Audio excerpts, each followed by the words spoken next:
this too, because this is a big one. It's happening slightly early. Great news. That's so fucking funny. Hello, Jacketbot. Welcome to the. I just realized how other that name could be taken. It's E.T., but like when I said it like that. Hello, Tift. Hello, Troper. Did we set up the silly chat? I'm about to. I have to go live before I can dock us, but we are now docked. Beautiful. Bustard Keith, thank you for the Twitch follow. Welcome to the doghouse. And then let me grab my stream link because this one I will actually annoy all of my Discord members. Listen, guys, all I'm saying is it's Pride Month. And we're gonna watch the straight guys streaming, not mine. Look, I just knocked over the fucking bowl of rage. That was so fucking funny. We need a cat yowling in the background. Hey, gang, I just want to climb. I just want you all to know. Oh, I have like a tower of bowls on my table. I've been eating so much rice. Dude, rice is good. Z has been on a taco kick recently. So we'd been on rice and now we have I think we have tacos every single day. It's fucking amazing. Have you ever hit up the Spellify? This is what I've been doing in between deck reviews or during the ad breaks on my stream because I can't vamp as well as you can, which is embarrassing. Yet you will be able to. It's a learned skill. Also, Beefcake, thank you for the sub, and DMC, thank you for the 100-bit cheer. Reporting in, boss. I don't give a fuck about Final Fantasy, but I'm happy to be here for the analytics. Listen, you'll be happy to be here for the sweet elk vamping. I was not big on Final Fantasy first either, and then I'm like, I know it. This is the set that broke me. I'm kind of into this UB at least. Hold on, and then okay, YouTube is live. Hello, everybody on YouTube. One of the weirdest things before we get into any of the actual specific cards, one of the weirdest things I had this clarifying moment about why Wizards doesn't listen to any of us, and it was leading up to the set being dropped. Everybody was rightfully talking about, oh my god, this is so expensive, it's so fucked up that we have a premium set going into standard, the game's going to be so difficult to keep up with. And then I started talking about the cards, and I started getting all these comments being like, this set's too fucking weak for standard, not going to make an impact on the meta, this is bullshit that they're dropping a standard set that's so irrelevant. And I'm like, which one do we want? Do we want the big expensive set to be a Commander cash grab, or do we want it to ram standard into being modern? And so I just had a moment of, when you're a kid, you feel like your parents are just dipshits, and then you're a teenager and you listen to children and you're like, oh, I get it. I had that moment with very aggressive internet commenters of being like, oh, these are different people, but from Wizards' perspective, it's just they do anything and people are screaming. And so yeah, of course they don't fucking listen. Yeah. Oh. Hello, Delvagore. Yeah, it is definitely a very large. I think there's there's a point where I get it. You know what I mean? Yeah, I think the coherent and very well structured arguments against the bad things Wizards is doing just get lost in the noise of the thousands, if not hundreds of thousands of people screaming, "We hate you and everything you do." And so it was not a I think Wizards is in the right, but it was just oh, I see why they would want to tune this out. I see why they wouldn't be quick, go to the Instagram comment section. We need to figure out what direction to take the power balancing in. Troper, thank you for the copy pasta. Elk, have you heard of critically acclaimed MMORPG Final Fantasy XIV? All of my gay friends play it. I was just never that kind of guy, I was never really when I like my RPGs, it's not JRPGs. I don't know. I've just never like fallen into a JRPG hole. I might soon with Claire Obscura Expedition 33. Everyone's fucking nutting over that game. Oh, I've only heard good things. Scott, thank you for the kind words. But yeah, I've heard a lot of. I heard one person in my chat was brave enough to stand up and say, "I didn't like it that much. I thought it was just okay," and everybody called them crazy. I heard Shadow Heart's actors in it. So, there's also haven't you previously talked about you won't play games if it feels like a job? And I feel like Final Fantasy 14 has to be that game to a T. Like, I've looked at that game and I've been scared to play it because I'm like, ooh, I'm gonna stop. I just got on top of my sleep schedule. I like just got a like wellness routine for the morning. I can't be messing with this. Yeah, I forgot what I was gonna say. I was asleep like 20 minutes ago, so. Fuck yeah. Revan, if you're familiar with JRPGs, I don't think the combat system is that good. The story slaps though. What's hilarious is the other brave soul who said they were not that big on Expedition 33 said, great fucking mechanics, story's mid. There's like, okay, I've heard nothing but good things about the story, so I'm just like, I'm inclined to believe that this person's a contrarian, because literally all of my friends are like, this game changed my life. I'm so mad I can't steal this for D&D because everyone in our friend group has played it, and it's like, okay, well that's obviously really high praise, you know. Stealing for D&D is like the highest form of flattery for a story. Also, DMC, thank you for the 100 bits. Andy Serkis is in it as the big bad. Okay. That's pretty good. And White Bread, thank you for the 95 bits. Shout out to my local Staples for their low prices on Magic cards. Dude, yeah, there's a lot of stuff I want to do with Final Fantasy, and none of it's going to be official. Isn't Andy Serkis the ape guy? He's Gollum from Lord of the Rings. I believe he plays a monkey at some point. If you need something that is not human, that you want to look strangely almost human, you go to Andy Serkis, you hand him $1 million, and you get an award. That I see. I understand the math on that now. Yeah. AK Condor, thank you for the 6 months in advance at Tier 1. Welcome to the dog home. And DMC, thank you for the extra 100. Oh, they also called it a love story. Okay, so that's okay. Hey, Mihai, hello. Hello, Gaming Project. All right. So, Elk, as we clearly established before, we're going to do all of this review in iambic pentameter as a special gift to the fans. Now, me personally, I don't know what iambic pentameter is, and I'm going to react violently to anybody who tells me I've got it wrong. So chat, just get ready for that. That's awesome, because I was about to explain it in perfect detail.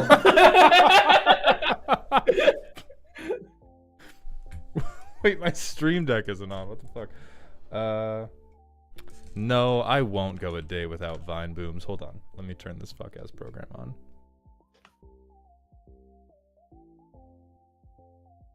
That play anything? Why is this? Hold on. I think I didn't plug this back in. That's why.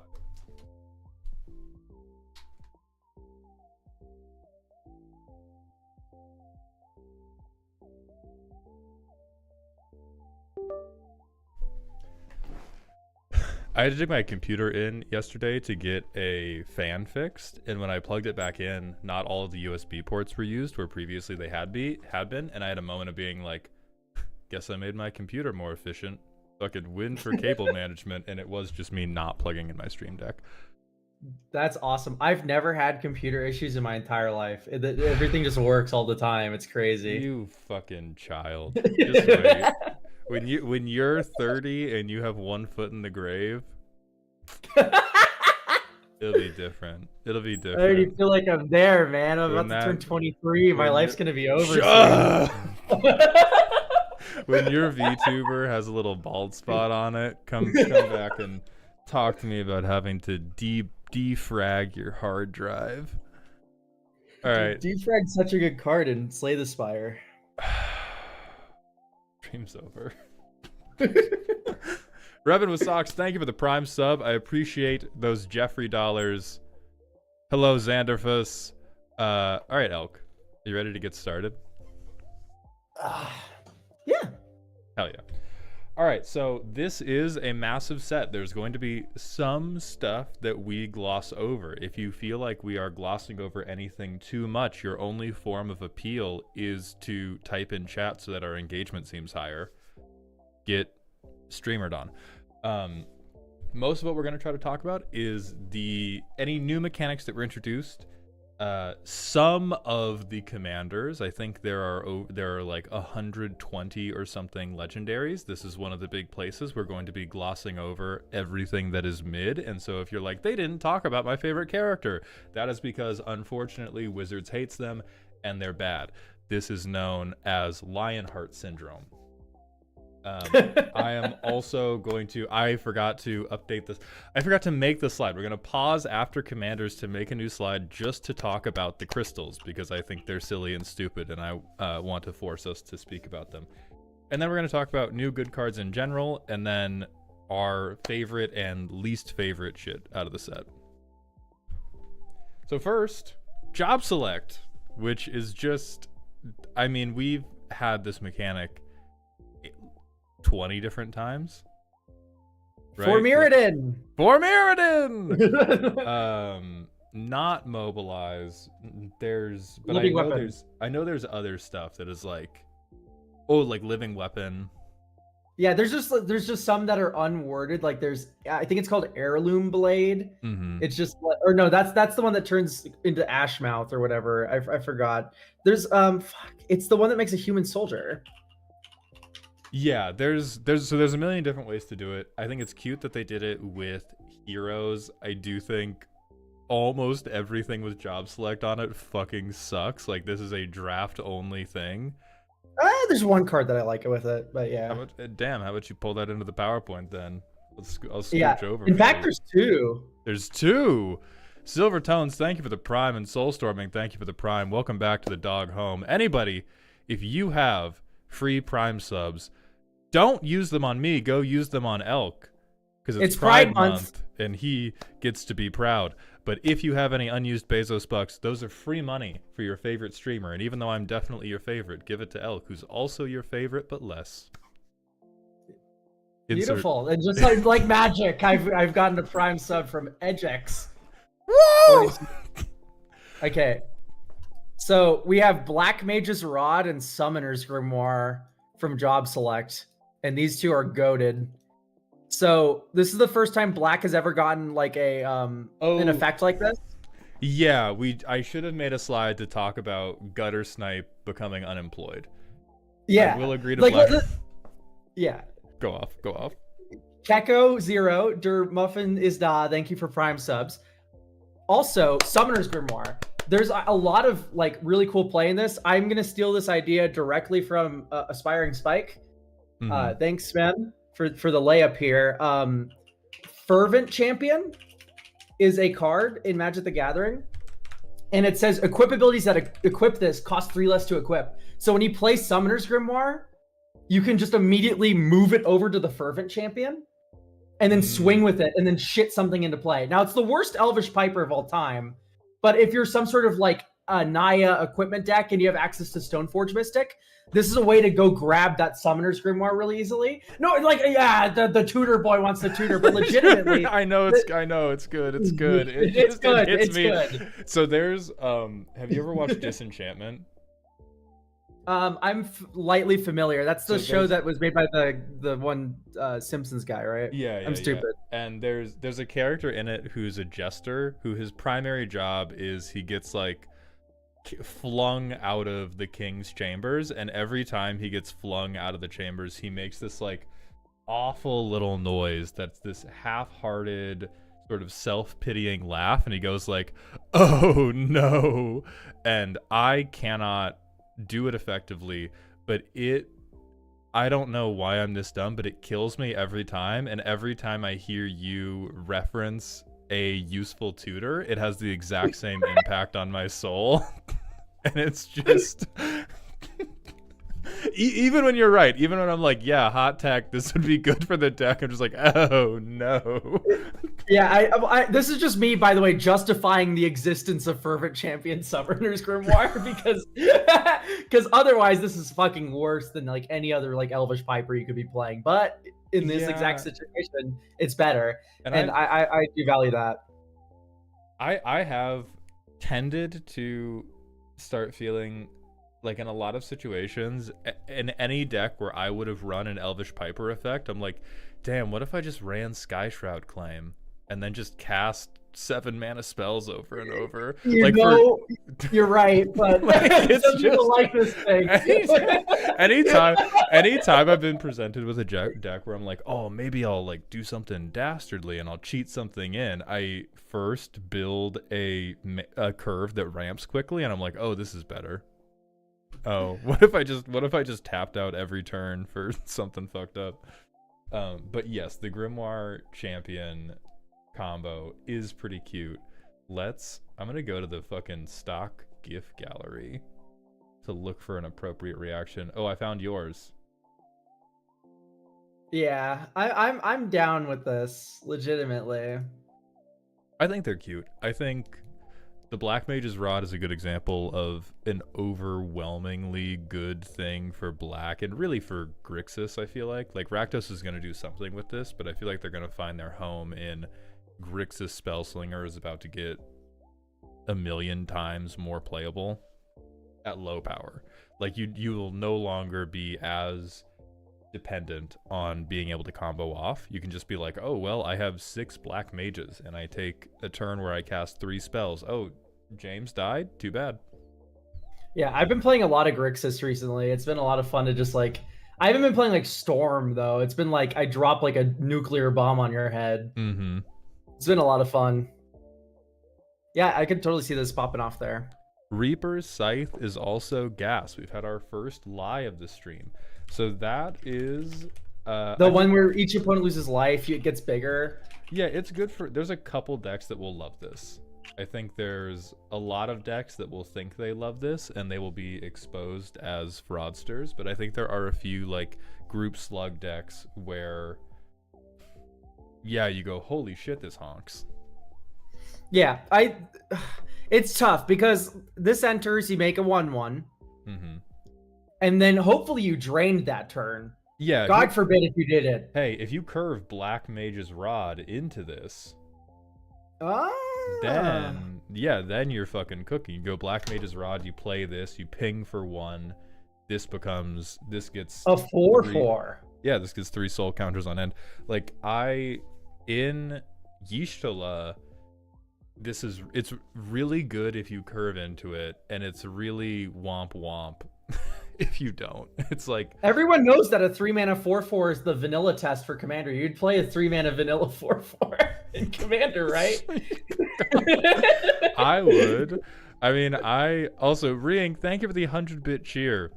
I appreciate you. I would. I mean, I'm playing Elk. I built a VV deck last week where the goal is I want to hard cast Havoc Eater. I'm playing a 7-mana 3/3. 3-mana 4/4. What are you even talking about? But like Havoc Eater, like, is actually big enough to like kill people. That's like the giant goad bird, right? Yeah, it's the big goad bird. I love him. Little McStoom, I think I missed that. Oh, thank you for the 100 bits. Hey, Malden Elk, what do you think of the Crystal Cycle? We are going to have a slide just for that. Going to have a slide just for that. And Re-Ink, thank you for the 100. Do you think there's potential for Job Select Kindred? Fuck no. Do not do that. Fuck no. Is there any... You could probably slide some into like a Living Weapon for Mirrodin deck, but not alone. Yeah, it is not a mechanic that stands on its own 2 feet. It's hanging out. Planeswalker, thank you for the $5 super chat. All these wizards, Anala might actually see play. I think the greatest victory for Final Fantasy would be to be able to make an Anala deck that was weak enough for casual. Like, I'm going to use all these cute wizards instead of the ones that are going to make you blow my dick off. All All right. Do you have anything else to say on job select?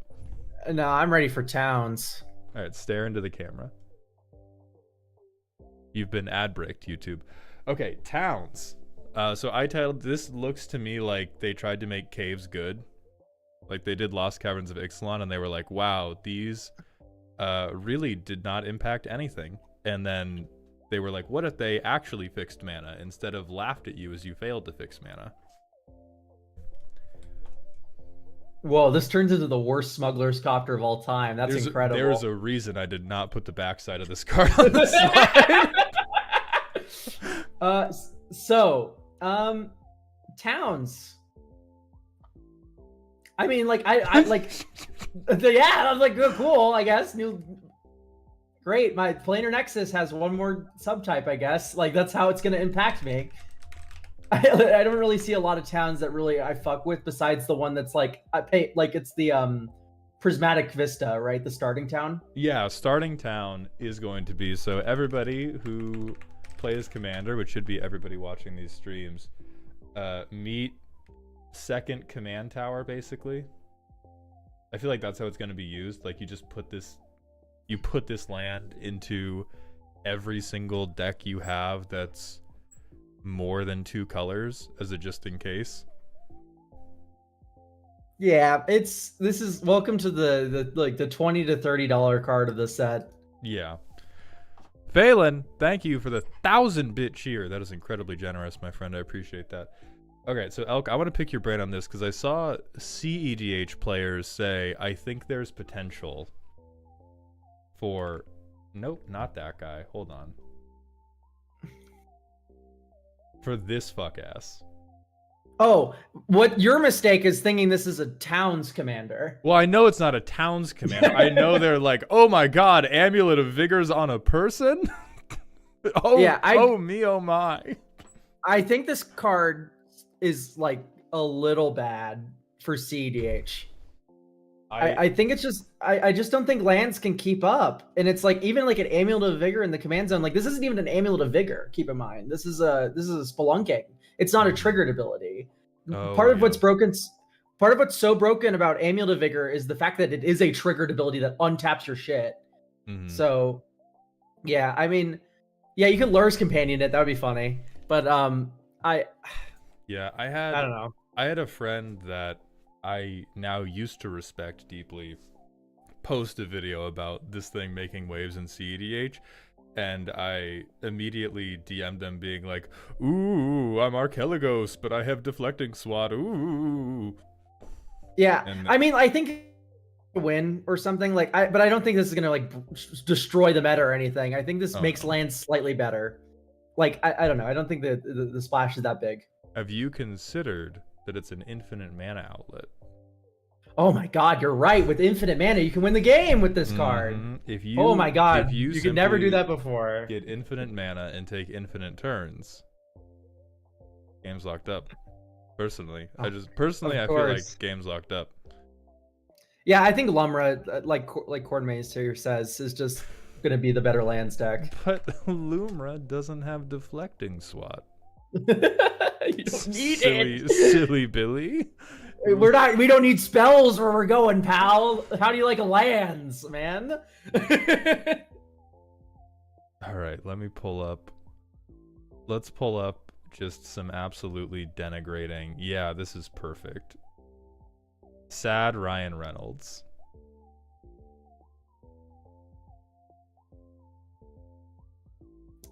Thank you, Corn Mace, for the prime. Yeah, hell yeah, I'm in the same boat. And then Ontario, thank you for the 50 bits. Elk's opinion on towns, they do exist. Yeah, show me some fucking cities, dog. You want me to be impressed? These are fine. Yeah, it feels like there's not enough like actual town payoffs at all. Yeah, if this was something they were gonna go back to, I would have more faith in it in the future. And to catch this YouTube question, Gaming Project, yes, for Commander, this is a 5-color card. Even though it only because it has the 5 pips in its activated ability, if this is your Commander, your deck's 5 colors, it can't be put in a Simic deck. It can only be put in a 5-color Commander deck. Yeah, another flawless design from Wizards of the Coast here. Oh yeah, I didn't make a slide for this, so let's pull up what should truly drive you into a frenzy is the new land stuff they did. They did like the adventure lands. Yeah, they're okay. Yeah, hold on, let me try to pull these up. I unironically think out of all of them, Jador is the most playable, which sounds crazy, but I legitimately I like Jador and Midgar. Feel like the two that are actually like somewhat decently playable. Oh god, they had so many more lands in this set. You think target opponent mills half their library is playable? Yeah, you just like jam it one of in Cancel this Bruvac. And it's like, motherfucker. Oh yeah, in Bruvac, sure. yeah, you just put it in Bruvac. Like I think it's the card that I'm gonna see the most.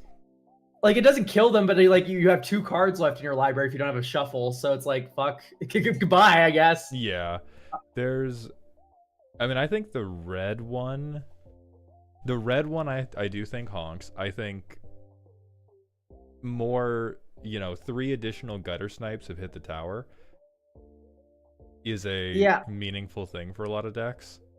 I think Lindblom is fine. It sucks because I do think this is just like worse than every land in the world that you could be running instead, and it's worse than like every pinger you could be running instead. Like your deck already has 12 pingers in it if you really care about it. But what if so like why am I paying 3 mana for me? I know it's like I think I just value the curve more than I value this effect on a land. You know what I mean? I don't know if I want to waste a tap land on it. I agree with you, and I also feel like, oh yeah, Midgar is heat. I finally found the black one. I feel like this is just more baby's first utility land, trying to make them feel more accessible and jingle the keys of being like, no, look, it's a full-on spell that just becomes a land drop later, and I like that Magic is continually, albeit slowly, trying to address the fundamental problem of land screw fucking blows ass by putting more just like, fuck it, what if the land was also a spell, but it has to be a bad spell and a bad land. And I think they were just really, really careful with this being the first instance of true, like, I agree. This is gonna be the first cycle, and it's gonna be like, hey, we're playing it real safe. Yeah. See if this ruins everything. And if it doesn't, then they can push it a little bit more. When did we see this before? Because we've seen this plenty of times, assuredly. I think, like, I don't know. Because they definitely didn't do it with the fucking channel lands, that's for sure. Fucking Beseiju.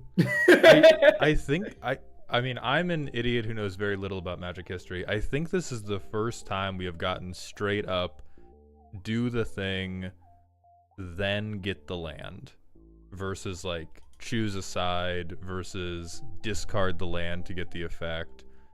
And so that's part of why I think they were like, hey, these are all going to be stone cold terrible. Because this you don't have to commit, especially like I think the Lindblom is overwhelmingly the best because it's instant speed, and so you don't even have to make anything resembling a choice with that one. You just hold up mana for other shit, spend it on an end step, play it as your land drop the next turn. That is a little bit cute that it's an instant. Like that one is, all the others being sorcery is like crazy. Midgar's really good still. Yeah, that effect is just fucking great to have on your land drop. Is there a way to loop the blue town? Milling with the team your commander. This adventure costs 1 less, so pay 2 mana. Yeah, blue.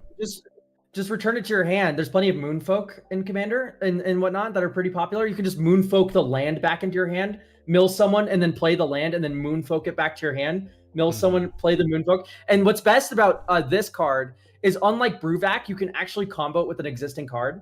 Bruvac will leave a couple cards in their library, but if you mill half their library, they keep playing like normal. You can then hit them with River Churn Monument and then mill the other half of their deck after they draw 1 card.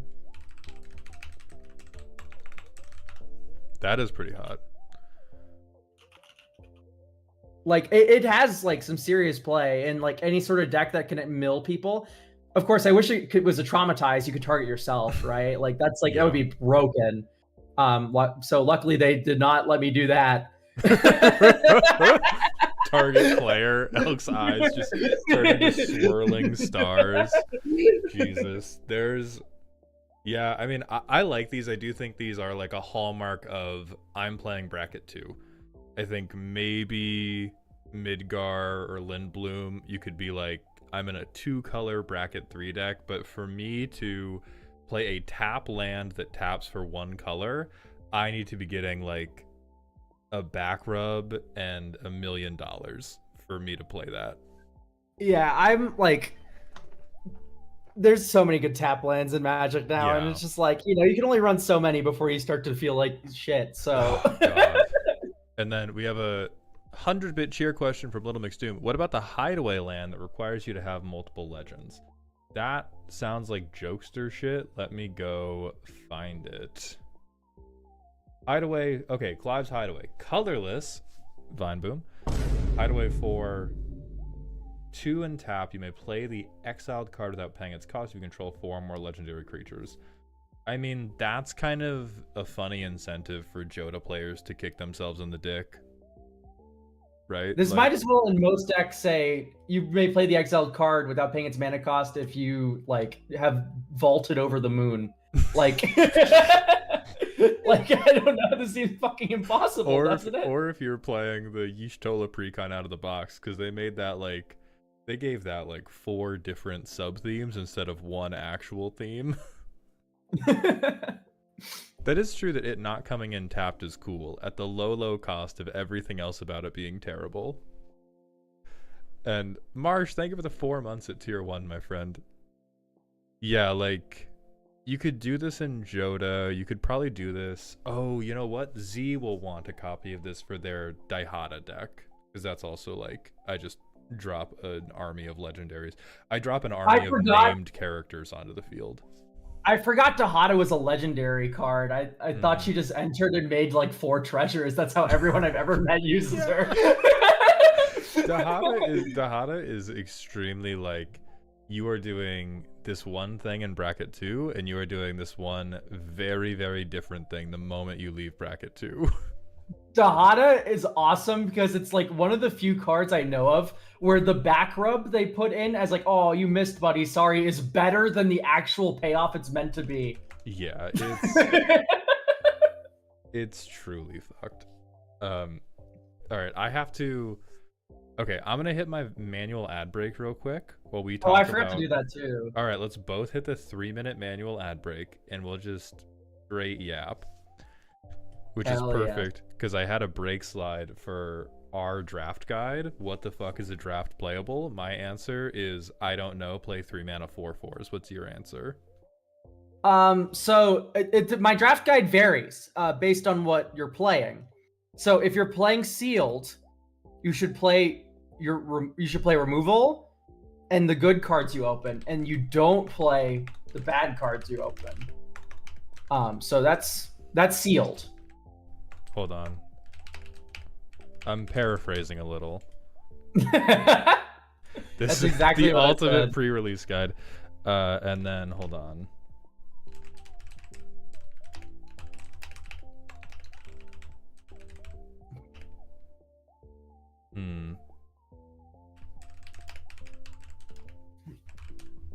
That's all I got. I think some of the summons are going to be pretty great and limited. That is fair. I think there's a couple I can think of. I think most are probably going to be bad. I'm going here. Let me erase that. What do I haven't played draft since Foundations, and I want to get back into it with Final Fantasy. Oh, I know. Yeah. If you find a Buster Sword, to anybody going to pre-release, if you find a Buster Sword, your whole deck's revolving around it. Just play it. It's that good. Yeah. It will.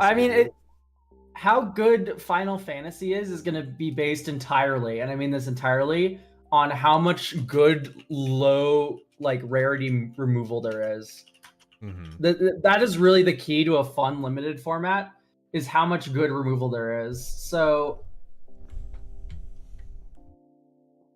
I mean, I'm seeing a few, but man, these are like 5 and like 4 mana.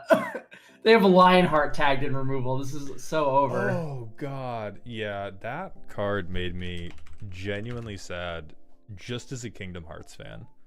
Because I remember how badass Leon looked in his little cutscene entrance, and Ooh, this is good though. I like Overkill. Fuck yeah. oh, Tenchi Tora, thank you for the Prime sub to Elk. Let's fucking go. Yes, thank you, Tenchi Tora. Shouting out my Prime subs, so sweet. Hey. Thank you. We got to get the bread up. And speaking of, the YouTube chat is asking if we forgot about bread. No, we're just being shitty. All right. Yeah, but no, but I'm seeing a lot of cheap interactions, so it's probably gonna be a fun format based entirely off that. And anything like it looks like we have multiple ravenous chupacabras from the summon creatures. So like, yeah, like summon primal Garuda, summon primal Odin, right? Like. These cards enter and then blow up something your opponents control. Like Flame Tongue Kavu is still in Vintage Cube. So God, summon Primal Odin's gonna be so fucking rude. This is if I can ever greed draft this, I am 100% building the deck around it. We got a lot of cool knights in the set. Also, Dungeon Master's Consortium. And hey, Katsuzumi, thanks for the 10 gift subs. And Phantom Bat, thank you for the Prime sub in my channel. I appreciate those Jeffrey dollars. Oh my god, if I get to resolve Summon Bahamut in a draft format, I'm gonna have a goddamn heart attack. Yeah, good luck. I mean, it depends how slow the format is. Like, right. Summon Bahamut's either going to be a huge nuclear bomb, or it's going to be like, oh, great, I'll just take the removal out of this pack, I guess. Mm-hmm.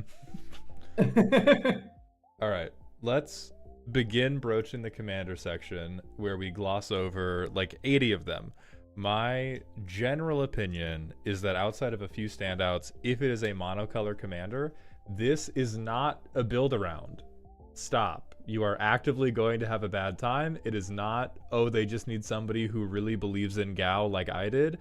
You are actively hampering your own enjoyment. Please take these monocolor creatures where their only designation is I have a proper name and put them in your 99 and be infinitely happier.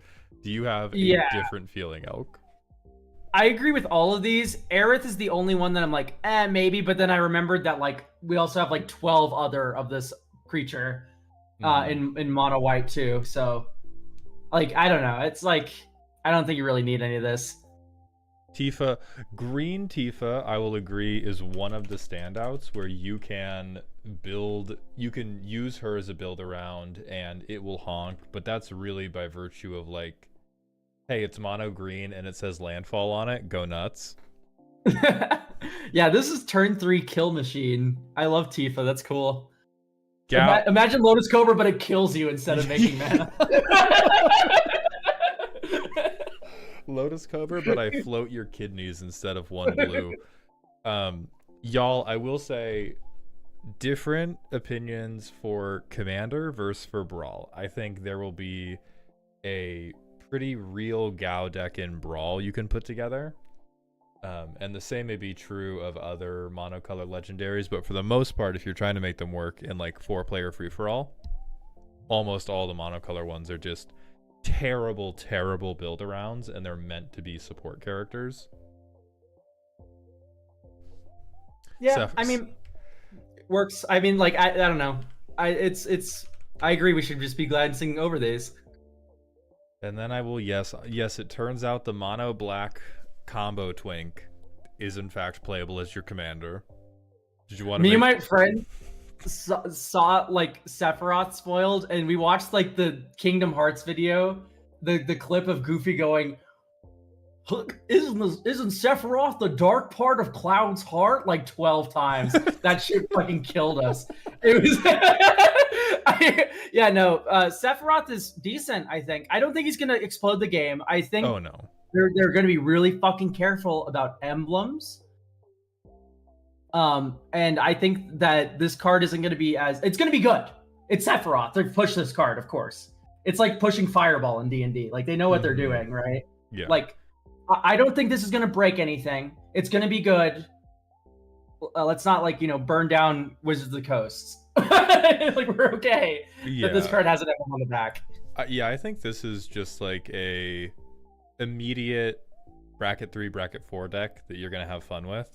But I've already seen somebody's attempt at building this, and I think it's so easy to flip him and get the emblem, and then the advantage state is pretty good, that like it's not going to be CEDH, but it's incredibly happy as a bracket 3, bracket 4 deck. Like you want to do all of the kind of typical like air quotes busted shenanigans that mono black deck wants to do in terms of an aristocrats combo, and the gates aren't getting blown off. But it's also, if you ever came to me and you were like, this is my silly Sephiroth deck, you are a liar.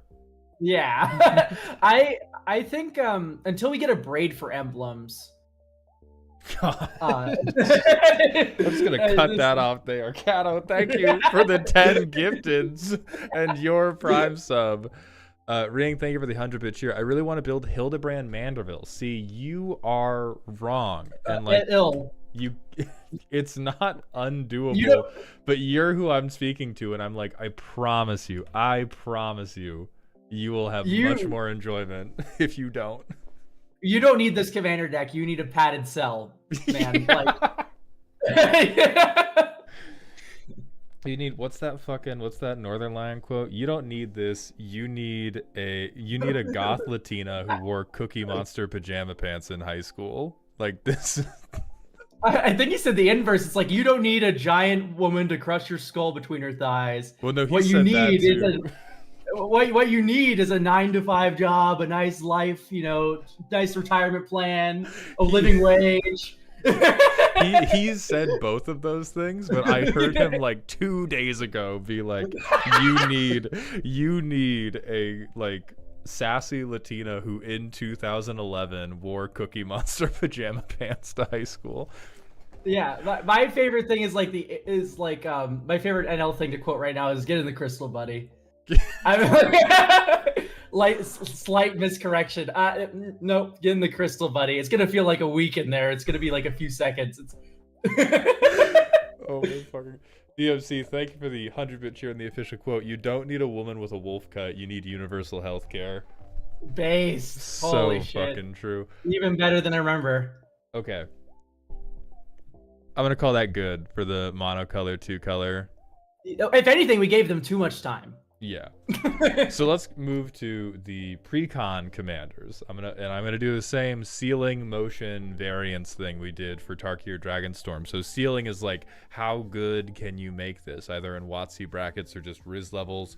Motion is how cool we think that thing is. Variance is how different, like how unique is your deck for this commander probably going to end up being. So Elk, how good do you think Cloud X Soldier is? Cloud is good. Is that controversial? I don't know. Card's good. So it's really easy to pump this power by 3. You can use the Buster Sword, of course, but you can also use something like Behemoth Sledge. That gives +3/+0 trample lifelink. And these huge equip costs. Wizards of the Coast got you covered. Cigar Aid, Pure Steel Paladin, right? You're not paying a single penny in equip costs. Well, and it's on him too, right? Like they printed a bunch of things to fix it for you, and he just gives you the equip. Yeah. Oh, my bad. I didn't mean Behemoth Sledge. I meant locks it on Warhammer. That's my mistake. Similar card. One gives +2/+2 though. Yeah. So. Oh shit! Yeah, no. Cloud just cheats the equip. Yeah, no. You are spoon fed. Yeah, it's you're a little preemie baby, and they just have one of those droppers with mashed sweet potato in it, and they're just like, come here, and then you kill the doctor or something to finish that metaphor. Wow, you get treasure, card draw, and you get to murder your opponent all at the same time. I mean, yeah, the ceiling is great job, Wizards. You did it. You printed a commander with no downside. So the motion, however, I think there's at least a little bit of wiggle room, but no one's going to use it. So there's yes, you can go the Voltron route. That's what everyone's going to do. But then there's also the what's the name of the one commander? Wylith. Wireless. Wireless Soul of Steel. Text draw card. No, not it. No, this guy goes tall. What's the name of the one guy that likes going wide with the equipment? I forgot his name. I don't know, but I know what archetype you're talking about, and I do think, yeah, that's where the motion is, and I do think everyone's gonna be like, wow, that's such a cool idea. Anyway, I put Buster Sword on Cloud, die. Yeah, that's how this is gonna end up. It's just like, it's so much harder to play a bunch of like 4 Mirrodin and Living Weapon to get this battle line thing going than it is to be like, oh, well, I play Stoneforge Mystic, I play Colossus Hammer, good fucking luck. Yeah, I think Nahiri's just the better commander for all the living weapon stuff anyway. There's the 1 6-mana Nahiri that enters, and then you put all the equipment into play, and then you go, boom, die. I think you're a liar, actually, and I think it is other Sephiroth for that. Oh, yeah.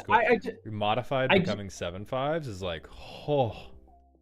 Yeah, that is pretty good. I'll agree with you there. I think it's just doing different things. Like Sephiroth is the finisher in the command zone. Nahiri's the value engine in the command zone. Right? Nahiri, you draw and cast 6 cards. Oh my god, I made Nahiri very squat there. Hey. And Sephiroth kills people. That's very true. And then we had a $10 super chat on YouTube. Thank you, Orly. I know you'll probably talk about it later, maybe not at all, but I'm really excited to build Kuja for Commander. Thanks for all Elkin you do. Y'all are both awesome. Thank you. Oh, really? We will bring up Kuja at some point, I am sure. Oh, yes. I actually have him as one of my favorite commanders for the set. Variants. It really is. Yeah, what equipment do I think it would be the funniest for this white man to run around with? And that's your deck. Yeah. The first one will be a Scryfall tag for free. But, I mean, shout out Wizards trying to make Voltron so spoon-fed that the players who get into Commander by playing Voltron won't get beaten so badly, they just give up on the game. Like, that's what I feel like Cloud is. It's like, what if we made this deck so reliable that you would play a Voltron deck for your first experience in Magic and not give up? I'm down to get away from this twink. All right. Drivetrain, thank you for the Prime sub for the 4th month. And Sea Otter, thank you for the tier 1. Next, we have Catgirl Prime. I'm going to lead off. I think the ceiling is fucked up and evil. Yeah. I mean, getting it off of anybody losing 4. I got to play with this Precon, and holy fuck, people lose 4 life all the fucking time. It's stupid. Yeah, your Sholta enters, and it's like, you are going to now start killing me unless you want me to win harder. Yeah. Like, this feels like a control deck to me. So naturally, you want to beat the control player to death anyway. This screams kill me even harder, because if you hurt my opponents, you know, I'm going to get even more benefit than if you just hit me. So yeah. And I want to bring up like I want to bring up me being fucking stupid. I'm sure Elk deduced this the moment they played the card, or the moment they saw it. But when I saw this card, I was like, okay, well, you know, I do have to double cast non-creature spells to get this ping going. And then I played with it one time, and I immediately realized how easy it was to just play dipshits that either had flying or first strike. And then you just cast one spell and you tap one person, and then you hold up all your control mana while playing a value spell, and then that's when the deck looks deranged. That's when the deck looks completely fucked up, is when you have like, oh, I have something with first strike so people don't want to block it. I have something with flying so people can't block it. And I play one value spell a turn, probably cost reduced, and then I pass the turn holding up 3 mana, and I tell you to eat shit. Yeah, it does hamper the instant speed ability of the deck, but even still, just like Phyrexian Arena that actually has upside is pretty nuts. And of course, this is not mentioning even like Necropotence or Life Payment outlets. Yeah, before you even get into the combos of it. I think the motion for this is entirely pilot dependent. I think it's a deck where it's so good, the cards in this deck are never going to be interesting, and because you have to be the interrupty person at the table, the ability of this deck to be cool is entirely dependent on your comedic timing. Like if you are if you are affable, people will be like, ah, you're a little dick, and if you're not, people will be like, God, I fucking hate Esper. Holy shit, I hate counterspells so much. I'm gonna hit you all with the Ghostly Prison plus 99% synergy. This feels like one of these decks where the first 2 editions everyone's gonna do is Ghostly Prison and Propaganda. And I'm just gonna be like, all right. Do you think this will be relegated to bracket 4? I don't think bracket 4. I think it's like, if you are playing this bracket 2, your card's got to be real bad. I don't think it's impossible, but you got to be playing some dog shit. Yeah. But you can definitely get this to be bracket 3.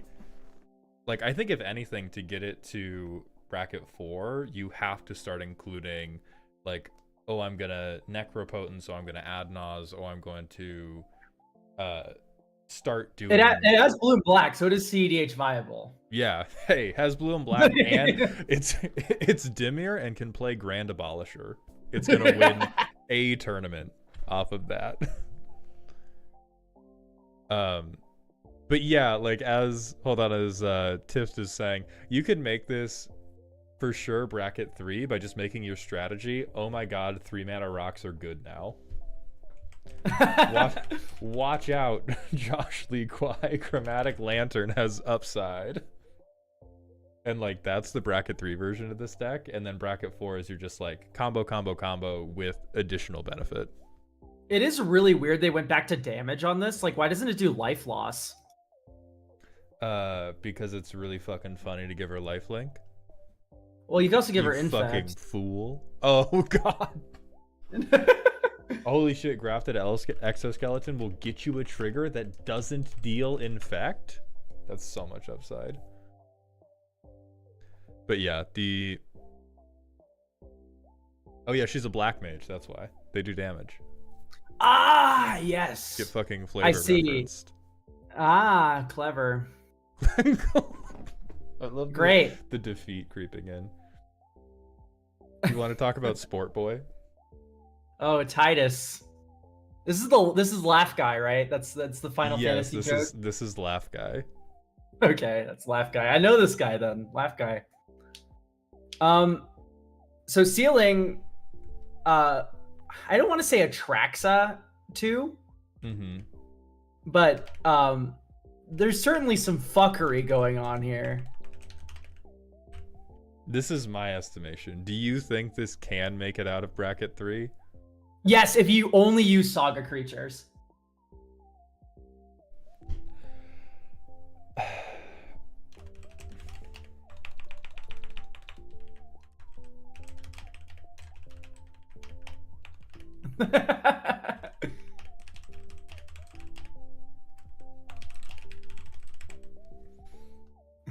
All right. So talk to me about this bracket 4 Saga deck. No, I'm saying we can go down to bracket 2. Oh, okay. All right. Yeah. I wasn't like. Okay. Oh my god, the Saga creatures with Titus, you can do. There's this 5-card loop that makes infinite turns. No, listen, no. After the Archaeomancer step through incident of 2024, I've just learned whenever you're like, yeah, this can combo, I just listen. All right. Okay, listen. If you resolve Primal Odin in a game at bracket 4, you are immediately getting like Ulamog melted. Like your Ulamog's taking your head and ripping it in half. Like you are not winning that game of Magic the Gathering. Yeah, I think this is one of those decks where Bant counters in general are so straightforward about the way they gain advantage that they often float to the top of bracket 2, because unlike a lot of other bracket 2 decks, they don't trip over their own dick trying to get good creatures. But then they really struggle as soon as other people are comboing. it's like, oh man, it turns out a 5/5 that becomes a 6/6 is not as crazy as Thassa's Oracle. Yeah. As soon as you get your first point of infect on all of your opponents, like we're off to the races. This is Thummingbird the deck, right? Yeah. Yeah, and I think what's the motion like? There's a lot. Like proliferation is just such a versatile mechanic. Yeah, but who's using it? I am. Like, I don't know, you can do charge counters, you can do sagas, you can do planeswalkers, you can do, like, I don't know, think of everything that has a fucking counter in this game, and you can do it here. You can do energy. Fuck. Like, I don't know. Yeah, legitimately. Proliferation is just such a wide mechanic.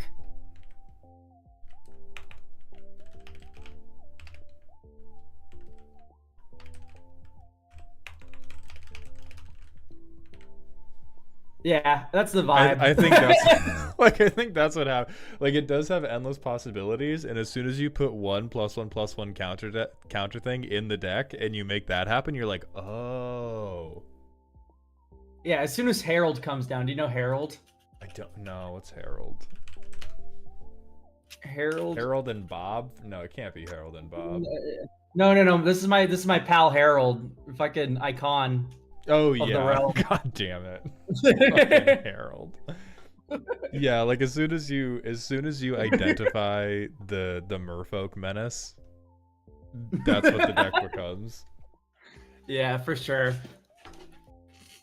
All right, so moving on to the last one, we have Terra, Herald of Hope, which I love, and I kind of love because I don't think the ceiling is that high. Yeah, no, ceiling lower than Alesha. Yeah. Because they were just like, hey, what if we made Master of Cruelty's combo not the best possible thing to do? Islor, thank you for the 100-bit bribe to be nice to Terra. You did not have to bribe us, but I am keeping the money because I think we both like this commander, right? Like, this is dope. Yeah, no, this is not offensive at all. I mean, yeah, like, it's a little bit of trans erasure. Come on, like, what the fuck, Wizards of the Coast? Oh my god, that is true. That is true. during releasing this during Pride is crazy. I don't like the spoon-fed trance ability. In my opinion, you need to find your own fucking way to fill your graveyard, pal. The fact that this feeds its own graveyard and like has the payoff is just like, all right, it's a Precon commander. All of them are gonna do the draw card, and then you can like do something stupid, right? Because they want people coming into the game to feel like they're having a good time. But I legitimately do like when it's like Alesha and you need to like fill your own yard, or like, like when it doesn't do the payoff and setup. I think it's kind of, I'm a little bit of two minds about it because the more commander I play and the more commander decks that I look at for other people, the more I feel like motherfuckers just have no idea how to develop a floor. Like everybody can take a commander archetype or a commander and come up with some pie in the sky cookery dream of like, if I'm allowed 10,000 years and 50,000 mana, I can do this really, really cool combo. And a lot of people either don't want to or legitimately don't have the time to invest a lot of like thought into the game to figure out how do I make sure my commander deck always has a like minimum acceptable level of playability. And I think as long as the fill ability, like this trance ability, is not that good, it is better for the like bracket 2 health of the game to have more built-in floors, or you could call it a safety net of just like, you cannot fuck this up. You can't break this, but you cannot fuck this up, I promise. Yeah, no, this is nowhere near as awful as like Prosper Tomebound or Colon rather, excuse me. Which is just like, yeah, great. At least I'm not like drawing a like rampant growth thing with all my like creatures, right? Like, yeah, I don't know, Mildew isn't that egregious. I agree with that. It's just like, I mean, I'm just tired.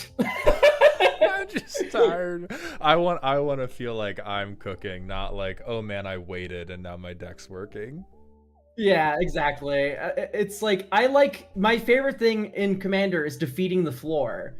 And this is just like, I defeated the floor for you, child. Don't worry. You're safe now. So You're safe from playing the game. You need your decks to be like Sundari. Yeah, this is the one. Yeah, you need the decks to be Sundari. Yeah, I need my deck to be like horrible, and I need to fix it as hard as possible. I'm a fixer. I can fix it. So motion. I mean, there's a little bit here. It's mostly gonna be like, what's the most egregious thing with power 3 or less?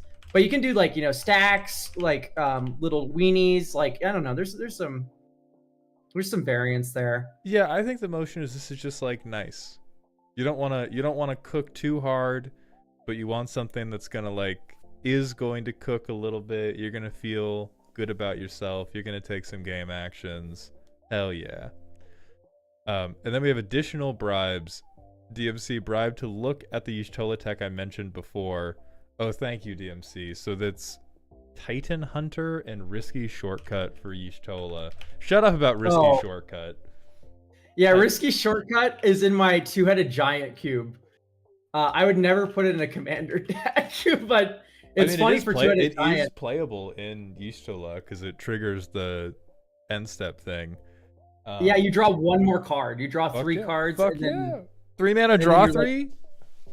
That's basically a Mystic Study. Yeah, there's cards that do that. And they do them well better than this. Titan Hunter's cute as hell. I think this is the type of stuff that proves yeah, you can do bracket 3 or even reach down towards bracket 2 for Y'shtola. There's a ton of Oh wait, yeah, Titan Hunter doesn't work because it's got the Golem templating. So actually, DMC, you're banned now. Sorry about that. Yeah, at the beginning of each player's end step. Yeah. It's rest in piss. All right, now we can. So variance. I feel like variance on Terra is,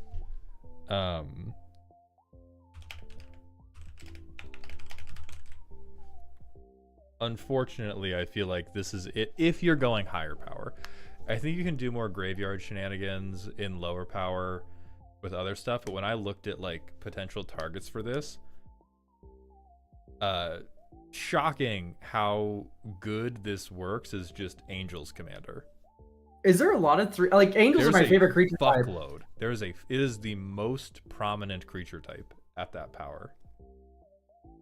I think the problem you might get into is you don't hit a lot of the best angels, and so it would be like the B team for the Angel Squadron. Yeah, the one I could think of was Angel of Jubilation, but there's actually a few here that are pretty. Oh my god, yeah, you can get Archangel of Thune. That's pretty insane. Archangel of Tides. Oh my god, yeah. That's, you get Aurelia in here. Both Aurelias. Holy shit. Yeah, it's just straight up Angel deck. Which was this is actually cracked. All right, now I'm gonna move into. So I picked 4 commanders I really liked, and then I left some slides open for you to throw them up. And then if chat complains enough, we will look at other specific commanders in there. So the first one I really liked is Other Terra. This is 5-color Saga. ETB Mill 5, and so of course the CEDH players huffed their copium about oh my god, food chain outlet, oh my god. But what I like is making stupid fucking copies of stuff, because if you flip her, you get to either copy sagas or you can just copy non-legendary enchantments, and I'm just fucking dreaming of Primal Odin every turn. Throw it over your head. Yeah, once again, it's amazing that we got 2 of these, just 2 Wooburg commanders that are also just 2 colors to cast. My favorite design of all time. Never gone wrong. Kenrith who? Yeah, so no, but legitimately, what I like about this is it's Tom Bombadil, but it actually kills you. Yes. Oh my god. I'm so tired of the Saga player having a 20-minute turn and they move all their spin downs around and they put stuff in their graveyard and they cascade into another Saga and they go, ooh, spin down on this one. This Yeah. trigger happens. And then the result of all of this is that we lose like 3 life. Yeah, Tom Thumbadil. I'm very glad that they learned from the errors of like, oh, what if we don't make him incredibly onerous to cast and also do very, very little? So yeah, I think this is hot. I think the ceiling is... I'm not even going to do a funny thing for this. I genuinely see EDH playable. I don't think it's going to like crack the meta. I don't think it is going to be the like go-to thing, but it hits the bare... It's all 5 colors and hits the bare minimum of is part of a combo in the command zone to kill everybody, which is enough that if you think it's really cute, yeah, you can play this in CEDH, which is about as high as the ceiling gets. I think all of the motion is contained in hee hee, hoo hoo, Odin time. Yeah. I'm not sure what you do with it if it's not a summon.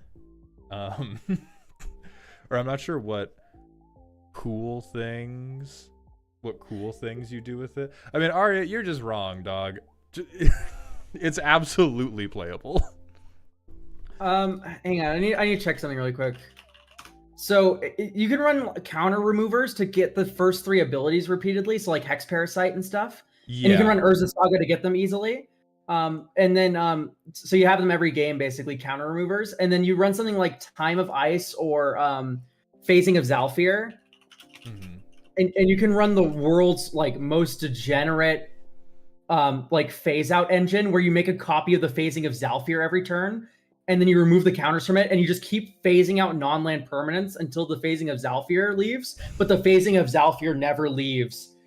How did you ruin this? I listen, this has been around for a long time.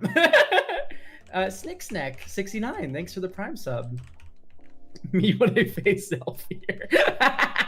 This is the best Teferi roleplay deck. You can do it, Maud.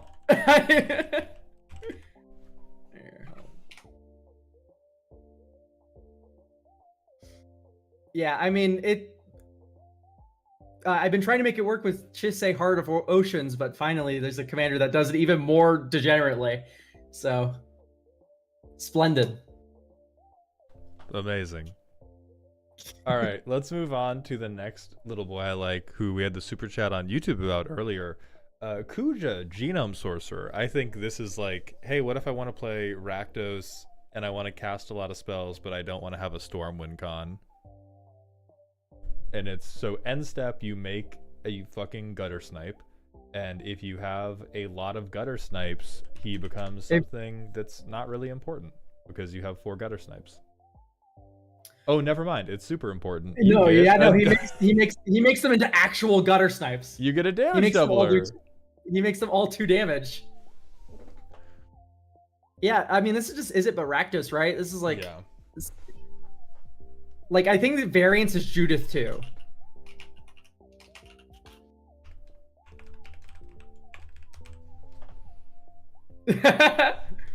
Yeah, for me, it's like Judith, not the Scourge Diva, but the I like to call her. Yeah, Carnage Connoisseur. I know who you're talking about. Yeah, that one. Me and one of my most common supporters, Ruby, who has a deck with Judith Carnage Connoisseur, we both just call her Shit Judith. She's not Shit Judith. She has plenty of fine play patterns, but I like Judith the Scourge Diva better, so we just call her Shit Judith. That's so fucking funny. I think if you showed me the 99 of a Judith deck and then the 99 of a Kuja deck without showing me the commander, it would be a coin flip whether or not I get it right every time. For Carnage Connoisseur? For yeah, Judith? Yeah. See, every list I've seen for that is on all board wipes, and I feel like the Kuja decks aren't going to do that. Oh, no. Like, maybe that's a tell. The best way to play Judith is Phyrexian Altar Storm. So you just go like, cast a spell, sack the imp, cast a spell, sack the imp, cast a spell, sack the imp, cast a spell. So Judith is a cost reducer. Oh, no. Yeah, no, it's really good. It is disgusting. how quickly that kills. And it is yeah, no, like that's the best way to play Judith in my opinion. Like you maybe run 1 or 2 mass ping things, but if you're just like board wipe, blasphemous act, board wipe, in my opinion, you're not closing the game well enough with Judith unless you're doing like enduring tenacity stuff. But that seems a little bit inconsistent when compared to the Storm line. Yeah, I agree with that for sure. I think this is just like, I like this particularly for trying to do bracket 2 Spellslinger, because bracket 2 Spellslinger, you basically like, you lock yourself out of doing storm lines on account of not scaring the hose, and this gives you enough gutter snipes that you can cast a reasonable amount of spells and still maybe end the game, as opposed to typical like, is it wacky waving inflatable arm tube man flailing of like, oh lord, I have 1 gutter snipe, but it would be quite rude if I cast 20 spells on this turn, so I guess I'll just die. Take it away, green player. And Kuja feels like you can definitely do storm stuff to bring him up. Or you can just be like, I don't know, I cast funny value town spells and they all deal 8 damage to you eventually, so like, sure. With Storm, it feels an awful lot like you do like 7 or 6 turns of nothing, and then you just do everything. Yeah. And Kuja maybe feels like a deck that doesn't have that play pattern, and instead you get to do things. Yeah, I'm really excited for that. I'm really excited to be able to sit down and be like, yeah, I'm going to do a ping deck, but you're going to be able to like point at my board and go, oh, deal with that threat, or like, oh, his damage is ramping up, as opposed to me being like, I don't matter, I did win. I'm very sorry. Ooh. Yeah, I don't know. I'm into Kuja. I like the gutter snipe creator. Yeah. All right. Very good with Harmonic Prodigy. Oh God, yeah. Speak not his name. Next, we're gonna move on to a guy I found this morning while working on the PowerPoint. Zandy Darkmage. The 3/3 with Menace gets +1/+1 for each non-creature, non-land in your graveyard, and I was just instantly in love with the spell Sling into Ding Ding. Boxing round begins. Oh my, no, Traumatize. No, that's, why'd you keep ruining the things I love? I know you can mill, but I don't want to. I want to traumatize yourself and then fling him with the black flings that exist. Yeah, no, this just not Umbris 2, but it's like way more controllable. It's Umbris 2, but because it's your shit, people don't freak out. Umbris, but you don't have to play like 7,000 awful horrors in your deck. I see you laughing. You agree with me. Umbris, but not horrifying. That's a good one. I like that. Yeah, see, my brain went where Arya went, which is you get a control deck, and then you have a guy that's just big and beefy and can help you win the game eventually. I think the variance is like, unfortunately, hold on.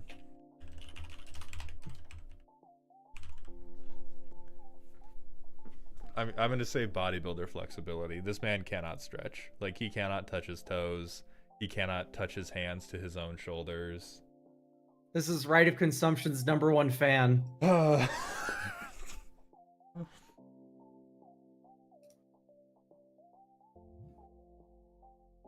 Yeah, so I like this guy a lot. I think it's another, I think in my mind, even though you can do much stronger stuff with it, it fits in my brain the same place Kuja does, where it's like, oh, now I can do Dimir stuff and bracket 2 and not feel like I'm stalling the game because I'm also swinging a menacing 10/10, which is what it's green player camouflage for Spellslinger players. This does feel an awful lot like Dimir Melik Reforged Researcher. That's the one that gets double power and toughness equal to the number of instants and sorceries in your graveyard. So yeah, if you want to run a Dimir like control version of Melik instead of an Izzet control version, then you have your man right here now. Yeah.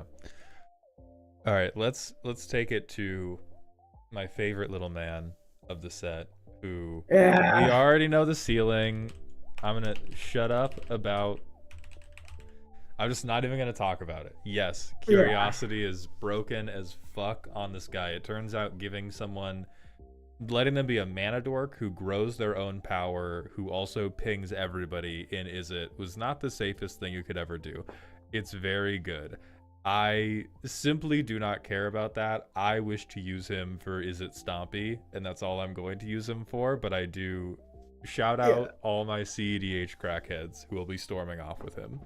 You know, like, listen, I think it's actually really brave, this design from Wizards of the Coast. Why doesn't WotC PayPal me $1 every time I cast a non-creature spell? Why don't I get a hand job every time I cast a non-creature spell? These are lines of text they could have easily put on the card, but they opted not to. So much restraint shown here.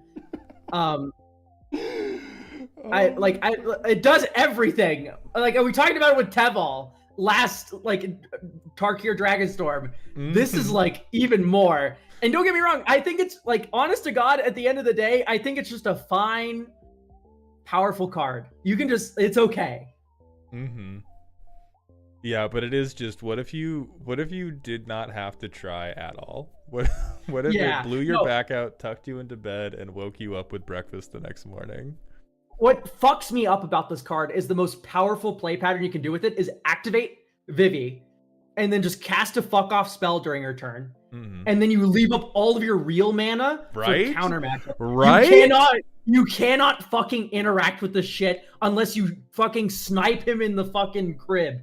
All right? The second this person casts Vivi, direct cradle to grave, motherfucker. You are gone. Yeah, okay? Also, Jay Arlington, thank you so much for the raid. We're talking about the new Final Fantasy set for Magic the Gathering, and my personal favorite commander, who Elk just finished talking about murdering.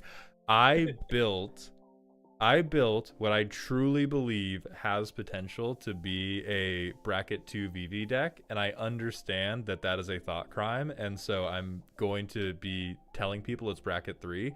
And it's the only deck I goldfish where I consider it a failed goldfish if I can't counterspell removal the turn I play VV. Because of how just fucking shootable this asshole is. I'm going to call this truly Izzet purity test. I think there are so many. I have like 40 amazing cards that you get to play with VV because they can get you so much mana that it's totally stupid and unreasonable to play in any other deck. And it's just gorgeous. And I know that most people are just going to be like, I have now discovered that Ophidian Eye exists, and I'm going to make it everybody else's problem. Yeah, I'm gonna put this in variance infinite, but in parentheses derogatory. When you have a card that does everything, yes, it can do everything. Like this is it +1/+1 counters? Ooh, look! Oh my gosh, look! I'm putting Walking Ballista on under Agatha's Soul Culture, and I'm putting it on Vivi, and now he double pings. Oh my god, look at this! Like, yeah, great job. I guess like it's like bread goes with just about any food. I'm not impressed you made a different sandwich than the one I made. You know? Yeah, I just love I think my favorite card in my VV deck is Trumpeting Carnosaur. Because I get to play this man and hold up a counterspell. It's my favorite feeling in the whole fucking world. Is like, hey, 6 mana, I keep 3 lands up, I discover a counterspell to hand, go ahead. I'm gonna hit this with the elk crash out emoji. and then I punch you with a 7/6. It makes me so happy. It makes me unreasonably happy. I am anxiously awaiting being able to try it in a real game, but in one of the goldfishes, it was like Trumpeting Carnosaur, then I kick Rite of Replication onto Trumpeting Carnosaur. So much joy, and everybody's just gonna put Curiosity on it and win the game or some shit. You know, Trumpeting Carnosaur is a really good flicker target. I will strike you. So how about you? All right, what's one of you? Is there a commander you are excited about from the set, Elk? So I don't know if I'm gonna build any commanders from the set. That being said, we need to talk about like this piece of shit, right? This guy I want to be mad about this design, but legitimately, the more I look at it, the more I'm like, yeah, this card does a lot, but it doesn't like make me want to explode. Is this a Golby's nuts joke?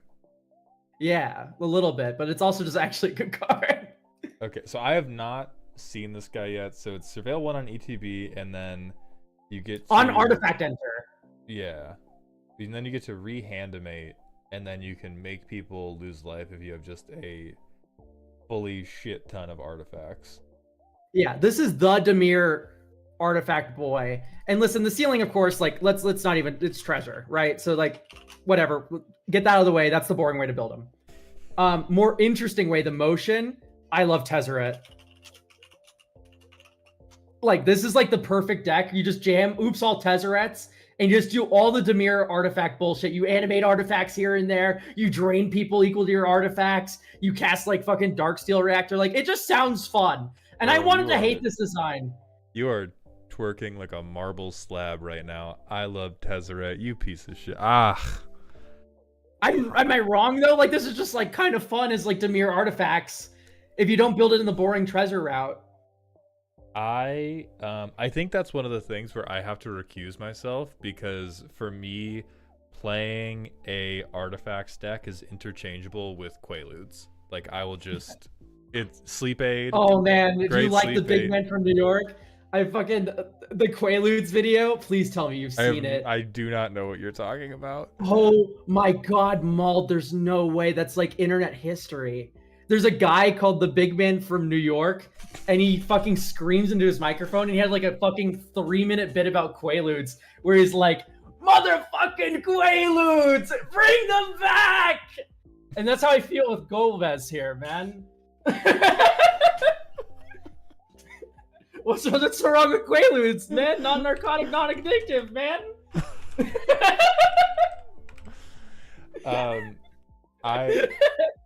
I don't find him offensive. I feel like there's some fucked up stuff you could get up to, but it's probably the idea that Golbez is in any way broken sounds to me like those people in movies who like a really tall and narrow thing is falling towards them and they run along the longitudinal axis instead of latitude to just get out from under the side of it. You know, like that trope of like, oh, a 10,000 foot tall and 1 inch wide building is falling and they run away, but they only run away in the shadow of the building and get hit instead of like 2 feet to the left. That's what it feels like if you ever go, oh, Golbez is so strong. Yeah, the best part of Golbez is the first ability. Full stop. Whenever an artifact enters Surveil 1, if you shit out artifact tokens and Surveil 1 23 times, yeah, that's great. But the rest of Golbez literally makes the game end and it keeps the engines turning, and it's what I expect from a commander. I like the lose life part of this card so much. Mm-hmm. Anyway, I do have another one, and chat was already mentioning it. I'm not going to name the Kefka that people are imagining, though. This is a shout out to my friend Christian. Kefka Dancing Mad. Oh, I love this guy. I don't think I'm going to make him a commander, but I love this little asshole. My friend Christian calls it, and I quote, Graveyard Atali. Right, so that's the motion, and of course Atali has infinite motion because you play with your opponent's cards. Yeah. The ceiling of this card is something I like to call the mill and sculpt, or the discard and sculpt. Mm-hmm. So you target someone with Thoughtseize, and then you like exile all the other cards they put in their graveyard with something like a Lord of Bones or a Withered Wretch. Just these targeted graveyard effect cards that like, or Ghost Vacuum, right? Like all these effects that say exile target card from a graveyard. You 100% control the variables, and then you only steal the good shit with Kefka. Yeah, exactly. Like an honored heirloom. Yeah, I'm gonna shill for a bad card real quick. One of my favorite fucking 3-mana rocks, where the upside is just a little bit of graveyard hate. But yeah, I like that. I like the idea of we could either wheel people, we could like mill people, and then a lot of your deck is just, okay, well, all this stuff is bad. Yeah, I'm going to forcibly Tassiger you. Yeah, okay, hang on. Area is saying Withered Wretch in 2025, pack it up, Unk, but I mean this legitimately. Withered Wretch still has legs. The fact that it's one generic as a collector ooze effect in a black, so like you don't have green. Oh yeah, this is tight. Yeah. So like Wizard Wretch, what I like about it most though is you can target your own graveyard with something like Tormod. I actually played it recently in a Tormod Ramirez brew, like literally a year ago. I put Wizard Wretch in. It's one of the best cards in that deck. Also, Captain Commando, thanks for the tier 1. Fuck yeah, Captain Commando. My fucking hero. My goddamn fucking hero. Okay. You're selling me on that a little more. I think it is like... Oh, 100% like for fun. Also Yeah. saw in half the deck, by the way. Like very good. Just like, yeah, let me get 2 more Kefkas. And then you also like, do all the stupid bullshit with the red copying effects, right? That it totally does. I feel like it's one of those things where, as fun as this is, it's probably infinitely more fun and accessible as pseudo secret commander of your Grixis deck, where you just like reanimate, like not pay full price, spark double, get access to blue mill 2. I don't know. I think there's stuff you can do, but having a 7 mana commander where everybody has the like intuitive don't touch my shit response. Ugh. Yeah, but like every time you copy Kefka, I almost said Kafka. You turn into a moth. Every time you copy Kefka, like you're 3 for 1ing your opponents because you cast the spells for free. Like it's literally like a bomb. Like, can your opponent beat 12 bombs? If they can, then great. Yeah, I've seen Atali, and like we're all beating them up, and it doesn't matter because the Atali player. Okay, but like, you do have to get to end step in a world where exile removal is more and more like getting around indestructible is more and more a participation award. Like it's not. I think 5 years ago, 10 years ago, it was like, oh shit, that guy has limited indestructible. Now it's like that's just flavor text basically for a lot of the removal people are running. You Soul Shatter's #1 biggest supporter should know this well. That is true. Like I think it's very cute. I think it's outrageously easy to get blown out before this does something really good. This is like a bracket 2-3 hero. Yeah. Little Mixed Doom, thank you for the 100-bit cheer. Will he go in Henzi? Oh yes, I would put him in Henzi to laugh and laugh and laugh.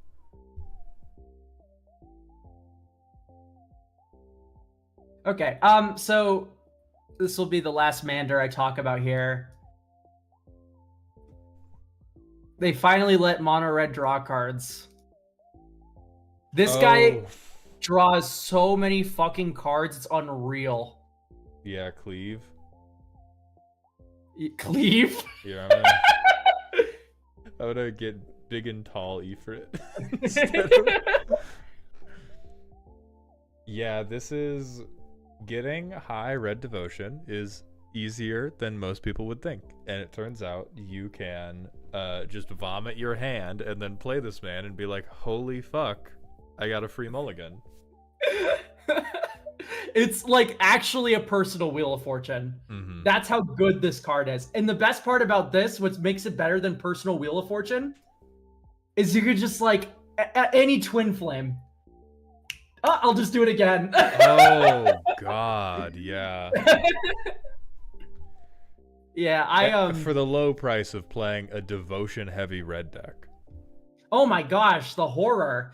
Especially you just put this in the command zone and you just have like Made in Heaven Fanatic Amogus, just like you just win off that, man. Like it's like the think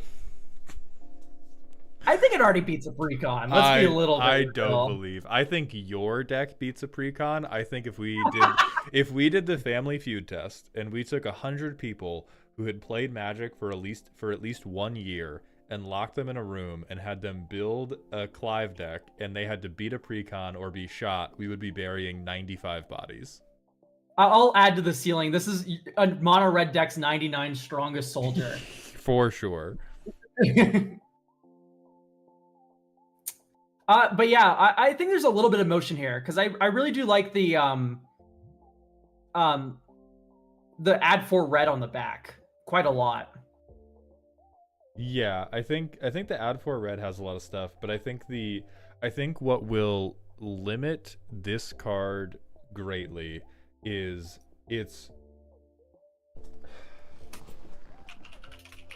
It is a 9/9, which is nice.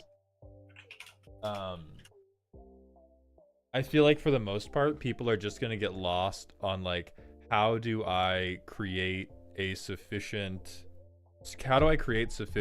damage pressure in red when my command zone is not helping as much as I think it is.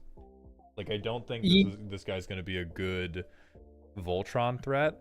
I do think he's gonna be phenomenal for, hey, I twin flame Fanatic of Mogus, you all take 58 damage, and you all die. And I think if people can't put together a reliable machine for that, they're going to be like, wait, why does my cleave deck suck? Okay, someone in chat just said 6 mana in red, like that's some sort of argument against this card. Like, red isn't like the second best color in the game for ignoring mana. Like, legitimately, red has the most rituals in the game. It is like, you cannot, like, all red needs is the cards. You have the mana solved. The moment red gets like good card draw, it's like the moment red can like explode a game. Mm-hmm.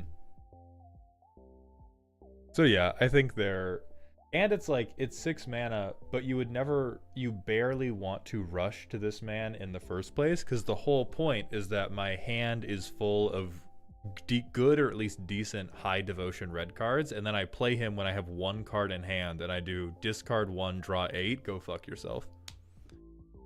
So it's like him being 6 mana is just, land drop, play 1 rock, maybe play a ritual at the very end. Play the damn ruby, the fire crystal, you know. But see, this is why people are getting killed in the Precon Russian roulette, because like 30 people in the Family Feud test went, oh, I need Thrawn Dynamo to get him out soon, and they all died. They all got bang, bang, bang, as they lost to Titus. Yeah, like, legitimately, build up your red devotion over time. Hell, you might even put a bad card like Count on Luck in your deck. And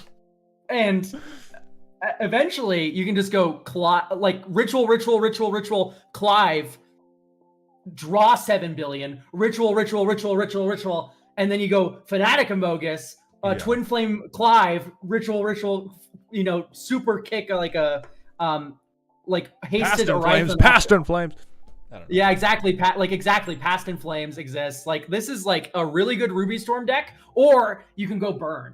If you want to go the Fanatic of Mogus, like copy that, like, you know, big X spell sort of burn route, you can do that as well. Clive has that like nice sliding variance of like, I like that he's permanent based but still non-creature focused. Like, there's a nice like bit of ratio mixing there, which I kind of enjoy. Yeah. And before we move on, Wolf Space, thank you for the $7 on YouTube. Personally, can't wait to get my hands on Tifa Martial Artist. I was already building Wolfgar, and she just casually gives us upwards of 6 to 9 combats. Yeah, Martial Artist is like, that sure is a fucking card, man. I disliked having kidneys, and so it's a real boon to me, you know? Yeah. What do you think about Tifa Martial Artist, Elk? How do you feel about? She's. I like that she has the Italian flag in her mana cost. Best thing, best quality. Yeah, I like melee. That's kind of fun, but no one's ever using that to trigger her. Yeah. Well, when I played in yada yada yada, when I played with the Precons, they did use the melee to trigger her, and it was fucked up and stupid, and it made me very angry. I was like, no, you should have to equip something for that. Fuck you. What do you mean you're just playing her and doing it? It's and then Planeswalker, thank you for the $2. Black Waltz number 3 for Popper. Yeah, that's just, hey, Gutter Snipe is in my command zone, fucking die. That one will definitely just work. I mean, this Tifa card makes me firmly believe now that Karlach is the better waifu than Tifa in terms of like video game wifeys, right? I feel like I can't make any judgments because I've just never played Final Fantasy, but I have played Baldur's Gate, and I'll tell you, I was not that taken with Karlach. I know you're probably up in like sharp, man. I've seen your Shut your up. partner. Shut up. Shut the fuck up. Fuck.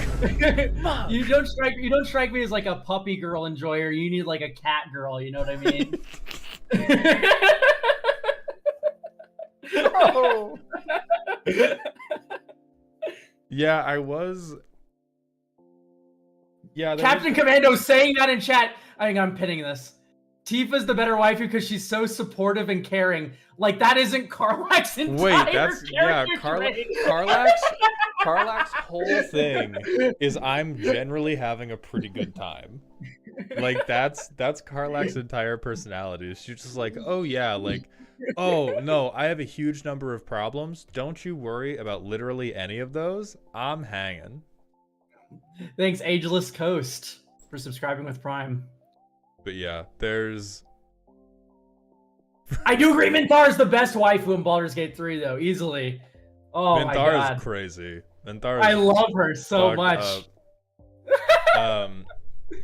So man, all right. To put the Baldur's Gate 3 allegations to bed, the way my path in Baldur's Gate 3 for romances is I first tried very, very hard to romance Lae'zel because she was the meanest to me.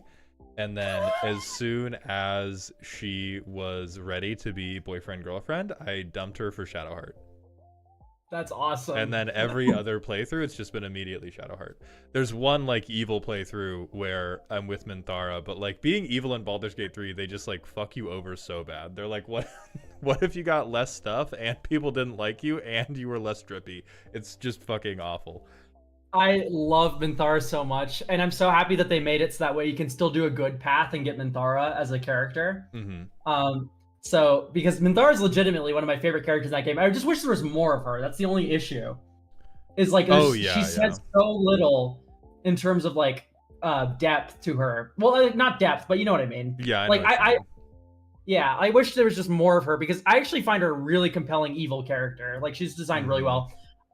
Do we want to hit the ad break button while I vamp about Baldur's Gate? Yes, we're gonna hit the 3-minute ad break. Then we're gonna come back to talk about all the fucking copium standard players are huffing. And for the ad break, let's talk about Baldur's Gate 3. So for the person my like number one favorite romance besides Minthara, it's probably a tie between Minthara. Can you guess it? I wonder. I'm scared. Say it. I want to exist in a world where the answer in my head is wrong.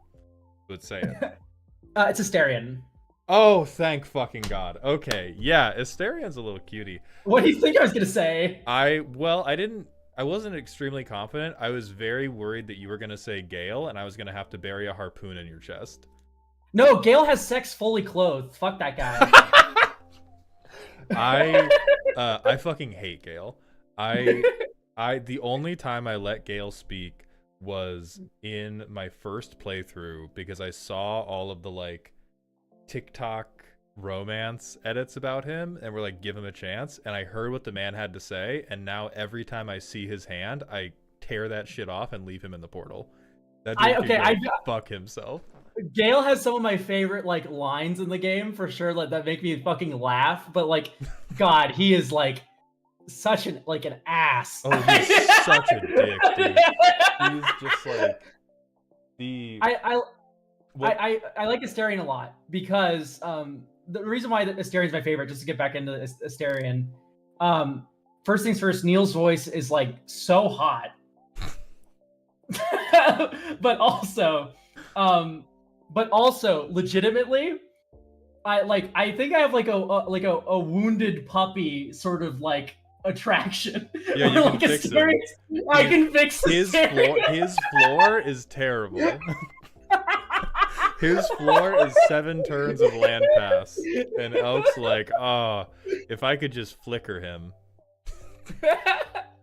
If I could just get him a dog and we could raise Philia together, he would be all better. I legitimately, like, Asterion is so sad and pathetic when you first meet him, and it's just like, it's so hot. That's so so weird to me. See, that's another one of my things where I can like almost intellectually wrap my head around it, but when I like the what if I was a disheveled rat man just holds no, like I put like Asterian's always in my party because I think he's sick as fuck, and I'm super nice to him, but I'm always just like, oh man, your life kind of sucks. You want an apple? Like anytime he's like, I don't want to do this, I'm like, oh, you don't have to, bro. I'm sorry. I don't want to talk about it, but I'm sorry. Can you shoot that guy? Like Astarion's just my fucking. Oh man. Oh. But yeah, I think what I will say, there's definitely like bias that tore me off of Gale. What got me off of Gale was it was a totally destructive 1-2 punch of I saw either a TikTok or a quote on the internet that was reminding me of the like litmus test of pay attention to how the people around you treat people who can't do anything for them to see what they're like deep down. And I like saw that TikTok, booted up Baldur's Gate 3, and then Gale was rude to a random NPC. And then he was, and he was fucking cooked. He just got. He's rude to you too. If you play cleric and you free him from the portal, and he's like, "Oh, do you know any magic?" And he's like, "Oh, I should have specified, not your kind of magic." Oh my god, go away, Gale. Yeah, like every interact. Another point to Minthara's favor, by the way, is that every time she says "wizard" talking about Gale, it's a slur. She's like, "Wizard." What do you want? I'm so fucking good. I love her. Biter. I love that Minthara is just so openly racist and evil. It's just like legitimate. It brings me so much joy that she gets to live her best girl boss life, you know? Mm-hmm.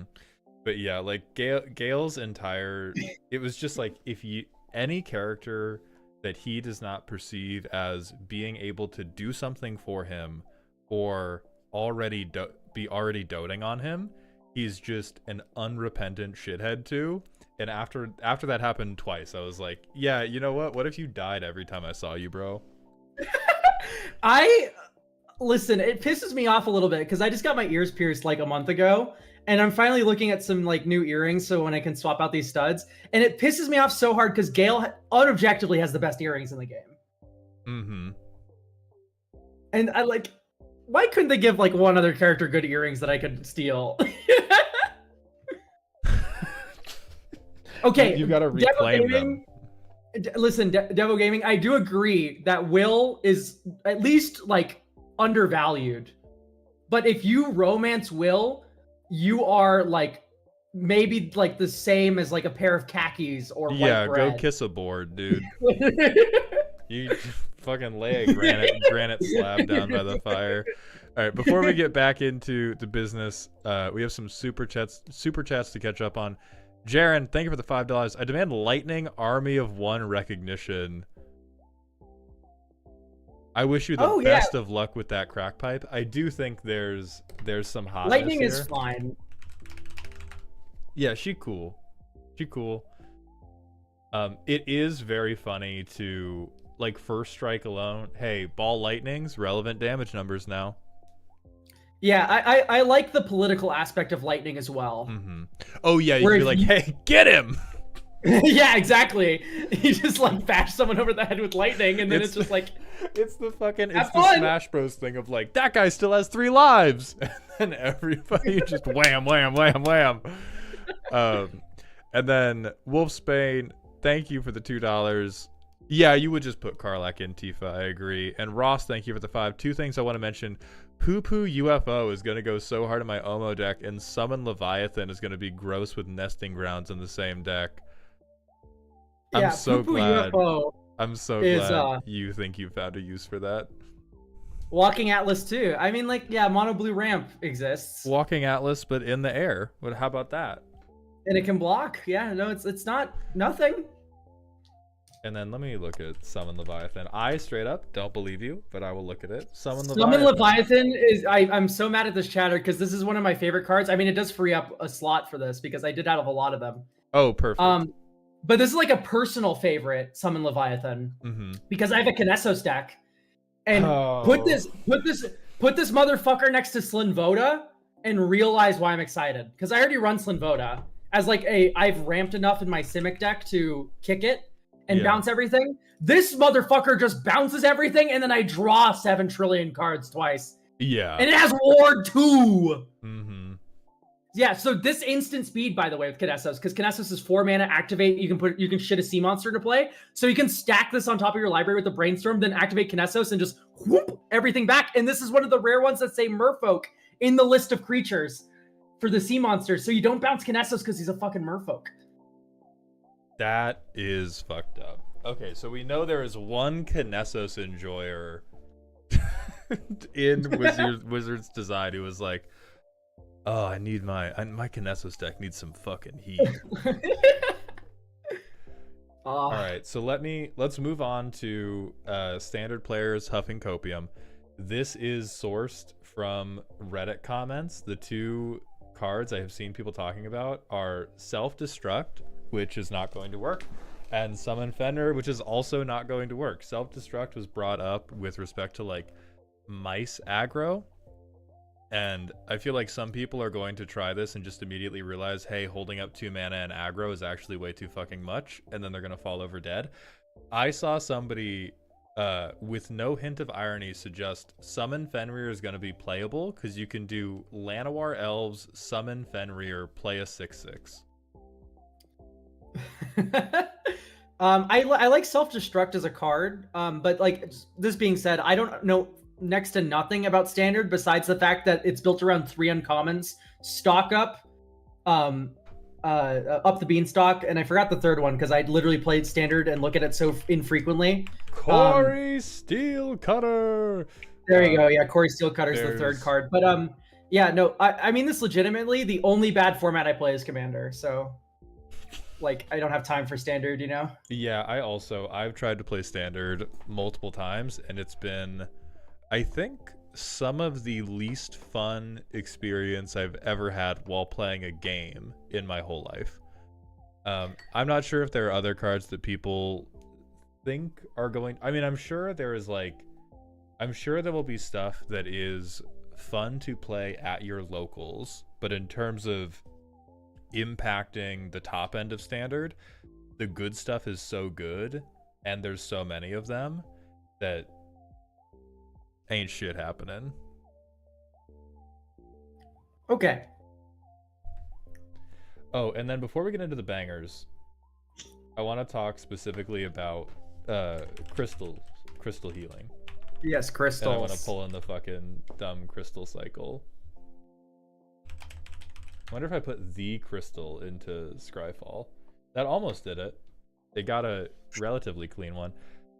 So, Elk, I will give the floor to you if you want to give first impressions on We Are the Rocks. Yeah, so it's tough because some of these I like more because they're just cost reducers in their color, and others I like because of their effects. So Earth Crystal's automatically at the back of the line. It's not even remotely close. See, I think everything but water is doo-doo ass. Or I think that I don't know, because I like water a lot. I think water's easily the best design out of them. I like that it's making Mill at least somewhat playable now. Like we're to the point where it's not like a joke. Like it's at least I at least laugh at the joke. Yeah. I feel like all the others are. It's just Earth Crystal is so out of this conversation. I'm just gonna like move it over here. That's very real of you. I feel like if you play any crystal but water crystal, it is the equivalent of just slapping a name tag on that says I am bottom of bracket 2. Isn't water crystal really slow? Mesmeric Orb breaks it. It's slow. Like it makes Mill fun in bracket 3 and lower. We're not like advocating for bracket 4 or anything. I like the Fire Crystal a lot because Ruby Storm's broken. Oh And red uses the cost reduction just the best. That's just the Mhm. long and short of it. And and the creatures you have haste is nice little upside, and the create a token that's a copy of a thingy. That's also, you know, like playable. Like this would be very good, like I mentioned before, in the Clive deck, where you go Clive. Oh look, I can activate him right away. I can also like make a token copy of him right away with the fire crystal after I do my ritual bullshit. It also is 2 red devotion. It also makes him cheaper. It's like this is great. The fire crystal. It actually is doing some work. The wind and darkness crystal are tied for me. I like the darkness crystal as like a ley line of the void ish kind of effect. It's less that and more of like a stone of Eric. If you know that card from Lord of the Rings, it just stops death triggers. Yeah. Very, very good effect. Cannot be understated how good that is. But also just like black cost reduction is very good with the Sararak. Which is just like, this is what makes black use it the best. Sararak bounces himself back to your own hand. He loves those cards. So black is going to use this very well. I think in terms of effect, it's slightly less than the Wind Crystal though, just because the rocks face bender style effects in like an Orzhov deck, where you go, okay, great. I gain double life. I Beacon of Immortality myself, and I thermonuclear bomb you for like 60. Like that's a real pattern of play that the Wind Crystal can enable very well. I would not put the Wind Crystal in a Soul Sisters deck. I would, however, put it in a deck that has those Beacon of Immortality style effects, those Exsanguinate style of effects, because it's just so explosive with large amounts of life gain like that. Anyway, that's my entire crystal roundup. I'm interested to hear what you say. You're selling me on the other ones. I think for the fire crystal, I'm sympathetic to the storm route. I think if you're doing anything but storm, these are just like incredibly declarative of like, I'm here to fucking hang out, outside of individual interactions that are quite strong. Like the only reason water crystal is up so high for me is not even because it turns mesmeric orb on, but because it makes everything that wants to piecemeal mill suddenly relevant. Like, I'm gonna put fucking water crystal in Mothman, and wow, that's so much better now. Yeah, I really enjoy the design of the water crystal, and I hope we get more of that. That makes incremental mill more powerful than the Brewvac combo bullshit array. I do need to mention, by the way, because I'm the toolbox boy, and I love my tutors, Moonsilver Key gets all of these. I don't know why you'd ever tutor the Earth Crystal, but these are all artifacts with mana abilities. The first line of text is a mana ability. That's fucked up. But I think the rest of these, again, you have sold me on fire crystal. I storm very, very little. Like, it was my favorite thing to do when I started playing Commander, and it made all of my friends very mad at me, and so I just stopped playing storm ever. But I am open to hearing out the fire crystal for storm stuff. I am kind of open to hearing out the Beacon of Immortality game plan, but I feel like the rest of these, and I'm not even going to talk about the dookie shithead crystal, but I feel like the rest of these just broadly speak to like, I have no fucking plan and this looks cool.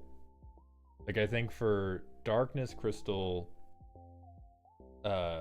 the most solid thing about it is the hate piece, but somebody in chat brought up like, oh, what if you're on a Steely deck? I think if you are on any type of black or even Dimir, I'm going to kill your creature and steal your creature.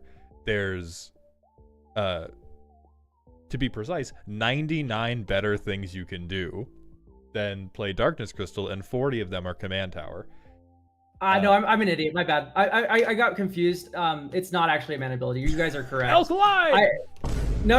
I was confusing it with what's it called? The Forsaken Monument. Forsaken Monument actually adds mana when you tap a colorless source instead of cost reducing. I thought it cost reduced it for some reason.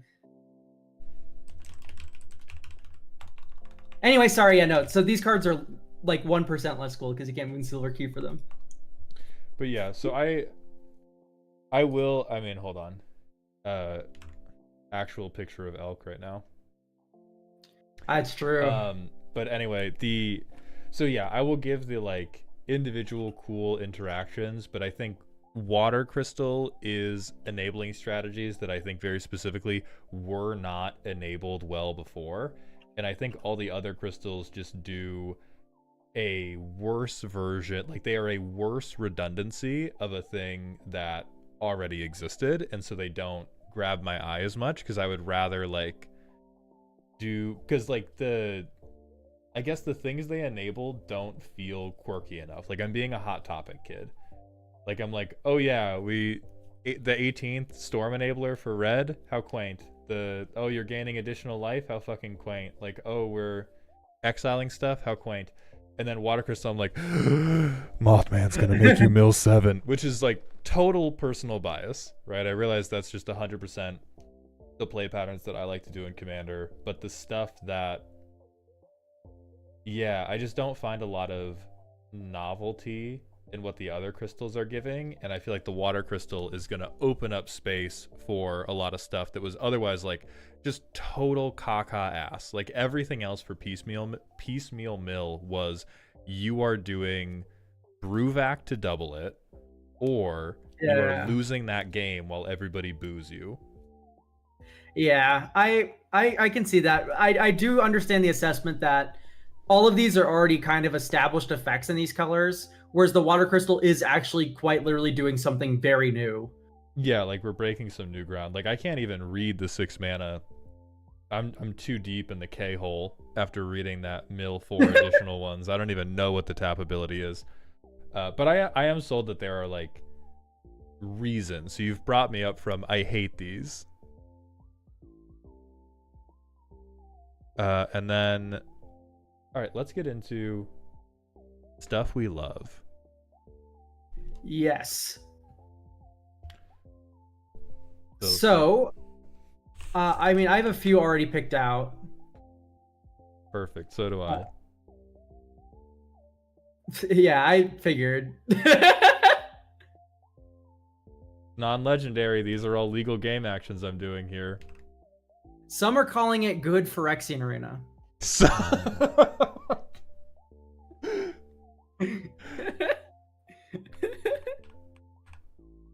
All right, I'm putting the Buster Sword up here.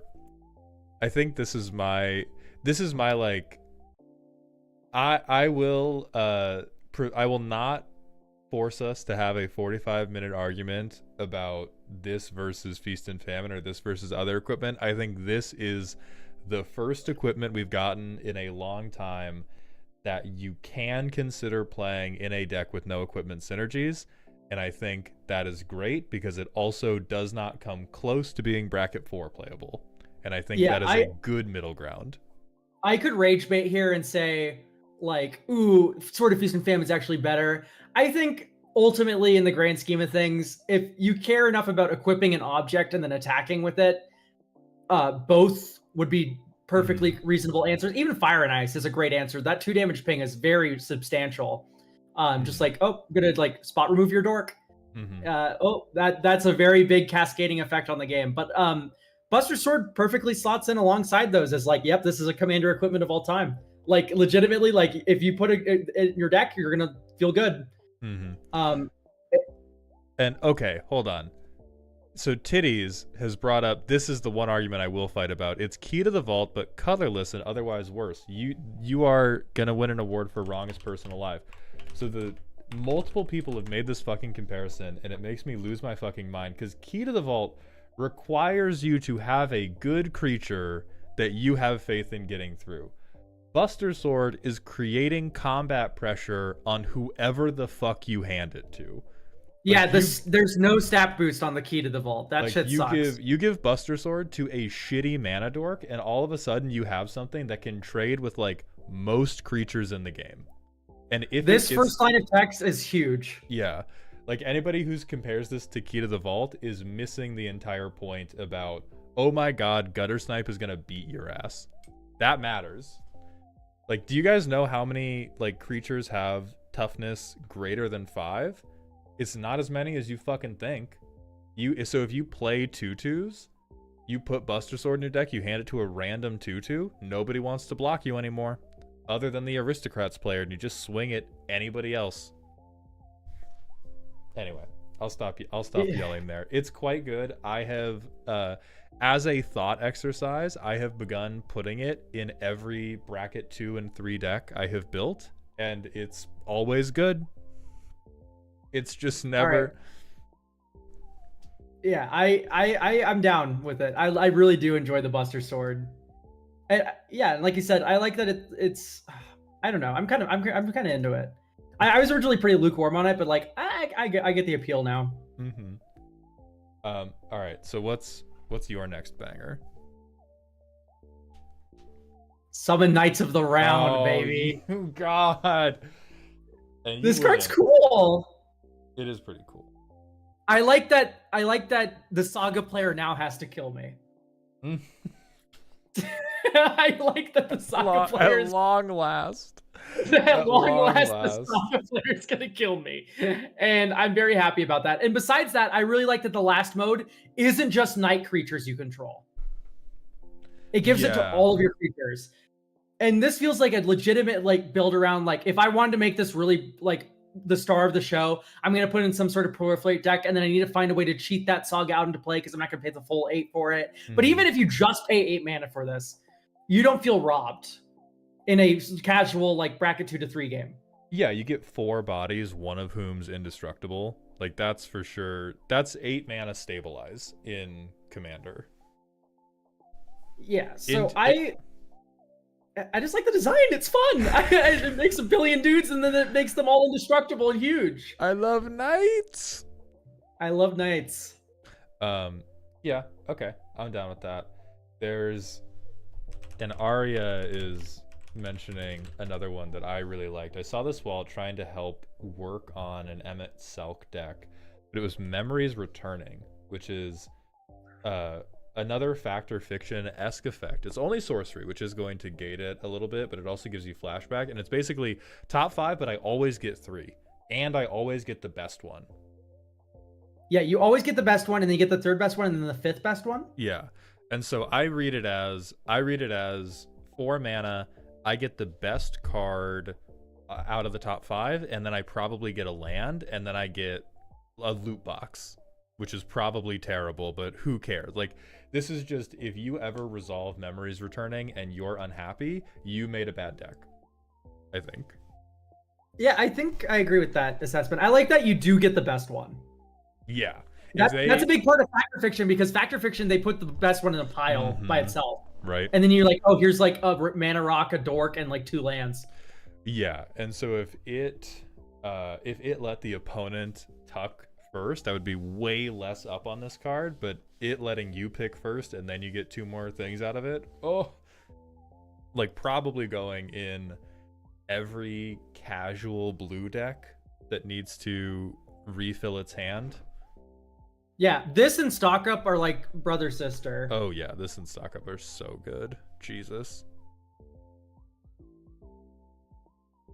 Okay, here comes fun design coming down the pipeline. Oh no. Shadow, Mysterious Assassin. 3/3 Death Touch. When it deals combat damage to a player, you may sacrifice another non-land permanent. If you do, draw 2 cards, and each opponent loses life equal to the mana value of the sacrifice permanent. So it's like you want to like put giant things into play and then sack them so you blow up your opponents. This is like if Yuriko was fun.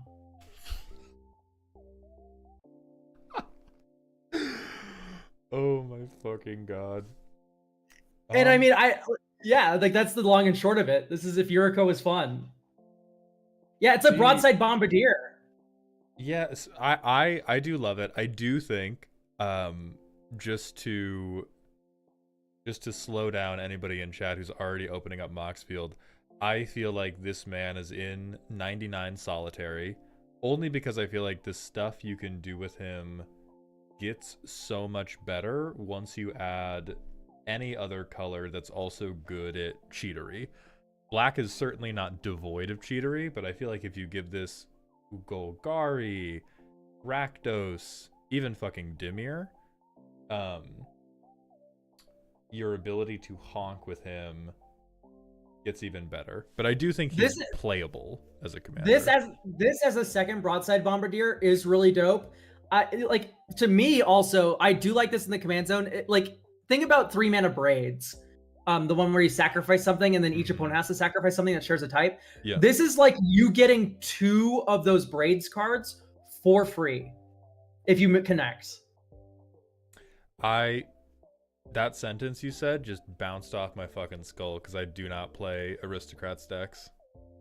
Yeah, even outside of an Aristocrats context, though, like this is a fun reanimator sort of card with like an Archon of Cruelty, because you get the Archon of Cruelty in play, you hit someone, you then sack the Archon of Cruelty, nuke the table for 8, and then you reanimate it again next turn, get the ETB again.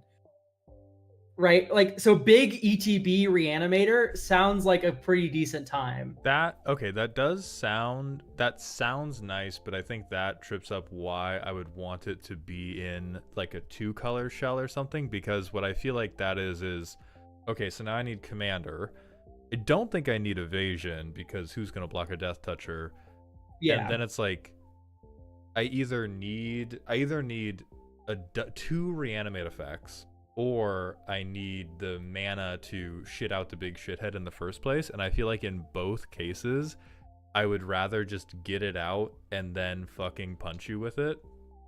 Yeah, I do love this, as you mentioned, as like a second Broadside Bombardiers and a Rakdos deck. In the like the 99. This being said, I do think like all I'm advocating for right now is that like if you put this in the command zone, you're not going to be depressed. Yeah, I don't think it will give you clinical depression, but I think it's like me personally, the ceiling of the dopamine for me is like, okay, this guy, all right, sneak attack. All right, sneak attack in the biggest, most fucked up loser you've ever seen. Sneak attack Draco, and then do that kind of thing. And then if I draw a reanimate effect, reanimate Draco, do it again. Like I think there's a lot of support tools that a second color gives him that but I think he's still workable. He's not going to make you just fall over and cry. All right, what's your next one? I don't even know, bro. Let me think. Because I got more if you want to talk about more. Oh, we definitely going to talk about more, but after I stream for over an hour, I just become a little bit stupid and I start forgetting all the things that I was going to talk about. So let me just open up this. Dude, I'm just stupid all the time. Hey, fucking beautiful. Let's see. It's definitely not Ader and Prewin. That's definitely the dumbest fucking thing ever.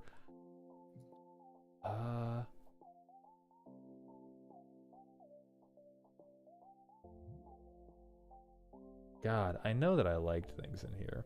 I know that I saw stuff and I was like, boy howdy to this. Did we mention Traveling Chocobo? No, because that card sucks doo-doo dick. No, because fuck that guy. So we can put him up on screen just for me to kill him, but this is, you can look at top card, you can play lands, cast bird spells. If a land or bird entering triggers, you get an extra trigger. So it's double landfall triggers for free. And hey, you can play it in Choco. Yeah, this is like the most overrated card I've ever seen, maybe. It's like, okay, this is the most win more thing in the world. The only interesting application I've ever heard for it is it double triggers your amulet of Titan, amulet of vigor. Because a land entering tapped is a trigger and this will double the trigger from the amulet. So that's pretty decent. Beyond that, I don't know. I've never seen Ancient Green Warden do anything, and I don't think cutting the mana value in half and making it a Corsair crew fix is like, it'll make it a good card. It won't explode the format though. This card should not be $40 if it is there. This is maybe what really drove my thought home on this card, because I saw it and I was like, okay, yeah, double landfall, whatever, I'm gonna be sad. My girlfriend and I built a Choco deck, and Traveling Chocobo was in it, and we cut it. After like 30 playtests, we were like, actually, dude's just terminally fine. You know who we cut this fucking guy for? We cut Traveling Chocobo for this card because we were like, oh, this guy's way cuter. This guy's so fucking. We made the analytical decision of it will bring us more joy to be able to use a deck that can play River Hoopoe than it will to just fucking pray to God that we get some fucked up double landfall benefit. So yeah, River Hoopoe the goat my in fucking 11, hero. by the way. My Fucking River hero. Hoopoe is insane and limited. Limited all-star River Hoopoe. It's so good, it's unreal. So yeah, I don't know. This card exists. I refuse to call it a banger. It is just like Taco Bell design for God, how do we get birds into bracket 3 one day? Okay, so I'm gonna hit you with a little bit of a truth nuke. Okay. And this is just like a fact that proves that opinions change. Mm-hmm. Garland's here. Oh no. Yeah, are you gonna say the word storm in your sentence defending this man? I literally just think the second Dragon's Rage Channeler is just good. And I think paying 100% more mana is just fine for that effect. Mm-hmm. Like, it's fucked up that Dragon's Rage Channeler is 1 mana, and the fact that it's 2 mana and still good is just like really a testament to how broken Darcy is. So let's not compare it even to Darcy, right? This card's just good. It's just good. I don't know what else to say. Like, I was shitting on this card because like, oh, the backside sucks. You just never flip him. You just white out the backside. Yeah, maybe like 1 in like 7 trillion EDH games, like you've been decked out and you activate him and then you sacrifice him and he shuffles into your library and you go, haha, mill player, I have 1 more turn. In the world where the water crystal like takes over, but no, like legitimately Garland's front side is just so good. I mean, I'll believe that. Yeah. Anytime I get to Surveiller Scry, I am always an incredibly, incredibly happy boy. I'm trying to look. Oh god, there's a... is Delivery Moogle on your list, Elk? I'm sure it is. I don't think so. That's the Trinket Mage, right? Yeah, Flickerable Tutor. But you get to search your graveyard. Yeah, it's fine. Oh, I should have brought this guy up in the commander section. Friendship ended with Underworld Breach Emmett Selk. Emmett Selk of the 3rd seat is my new bestie. This is like I really want to do like bracket 3, bracket 4 control shenanigans with this guy. And the most boring part about it is that the win is probably always going to be some type of combo thing. Like maybe you can Black Mage ping into double Exsanguinate, double Tormented Hailfire, but it's probably not going to be that. But just I looked at an Emmett Selk deck recently on stream, actually. And there was no combo in that deck. It tried to win with like I advised if you didn't want to go combo-y with like Shieldred Wheels and stuff, because Shieldred's very good with this card.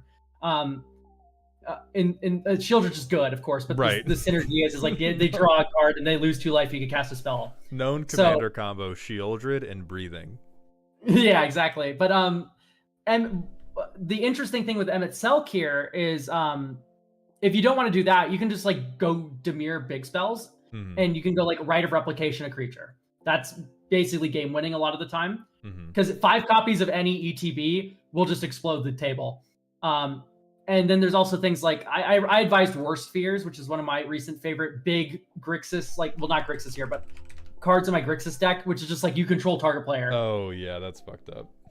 Yeah, but here's the biggest thing that makes me like Emmett Selk. These two fucks made it into the deck on stream. Rug of Smothering. Yeah. Your opponent casts a spell. You go, hang on, pal. Wait a minute. Counterspell. Like, you get the counterspell off the Rug of Smothering trigger, and you counter their spell. And this also works with Soot Imp with any non-black spell. Yeah. So opponent casts a non-black spell, you target the counter spell in your graveyard, you use the Soot Imp trigger to counter their spell. Oh, it's so delicious. It's so cool. And I do love that like the double dippery can push single target interaction to being usable, which is I'm always looking for like what is the bad thing that I can make usable because this commander is so good, and getting to use every piece of single target interaction twice and cheaper the second time around is like, oh, I can play the fucking Shin Kicker 3000. Thank you, Wizards. Yeah. Trespasser's Curse is fine area. The problem is that it isn't on the cast, so you can't get a counter spell back. It only is on the ETB of a creature, so you'd have to use a kill spell. Yeah. But you wouldn't be able to use the counter spell. But yeah, Trespasser's Curse would be fine. Bloodseeker, I think the name of the card is the inverse impact tremors. When a creature enters under an opponent's control, they lose 1 life. Mm-hmm. Those sorts of things are good. All right, this is my final like banger card. Here, it's the I'm torn. I'm torn because on one hand, the design's cool. I like the design a lot. I like any sort of effect like this that can just take over a commander game without going infinite. Mm-hmm. But the other thing I hate is if you like someone's gonna fucking kick Right of Replication this and then start like populating the tokens and then go like, hey guys, let's start counting my infinite tortoises damage tracking individually. Right. They're going to go like, well, this doesn't go infinite, therefore it's funny to do a ton of, therefore let's pull out the abacus. Yeah, exactly. Like that first sentence, if there's like 50 of these on the battlefield, Magic is not meant to support this. Arena design that escaped containment. I like this guy. I mean, this guy's going straight into my fucking Henzi deck. Just without any question. Oh yeah, it makes 10 treasure tokens when it fucking dies. Yeah, you just throw an 8 whatever at somebody and then get 10 treasures. Oh yeah. I was literally brewing with Imperial Archangel when this card was spoiled. I literally was like trying to build a deck around it, like a Pariah style like Pillow Fort deck with Imperial Archangel. Mm-hmm. And like literally give this thing indestructible. Like, what are people gonna do against your indestructible ancient adamantoids? My indestructible BBL. Yeah, exactly. Like, sure, yeah, exile it, but like in like bracket 2 or 3, that's like good enough to win the game. Yeah, for sure. I'm down to get down to clunkers, of which there are very few, by the way, for me. Everything in the set. Yes, let's go to clangers.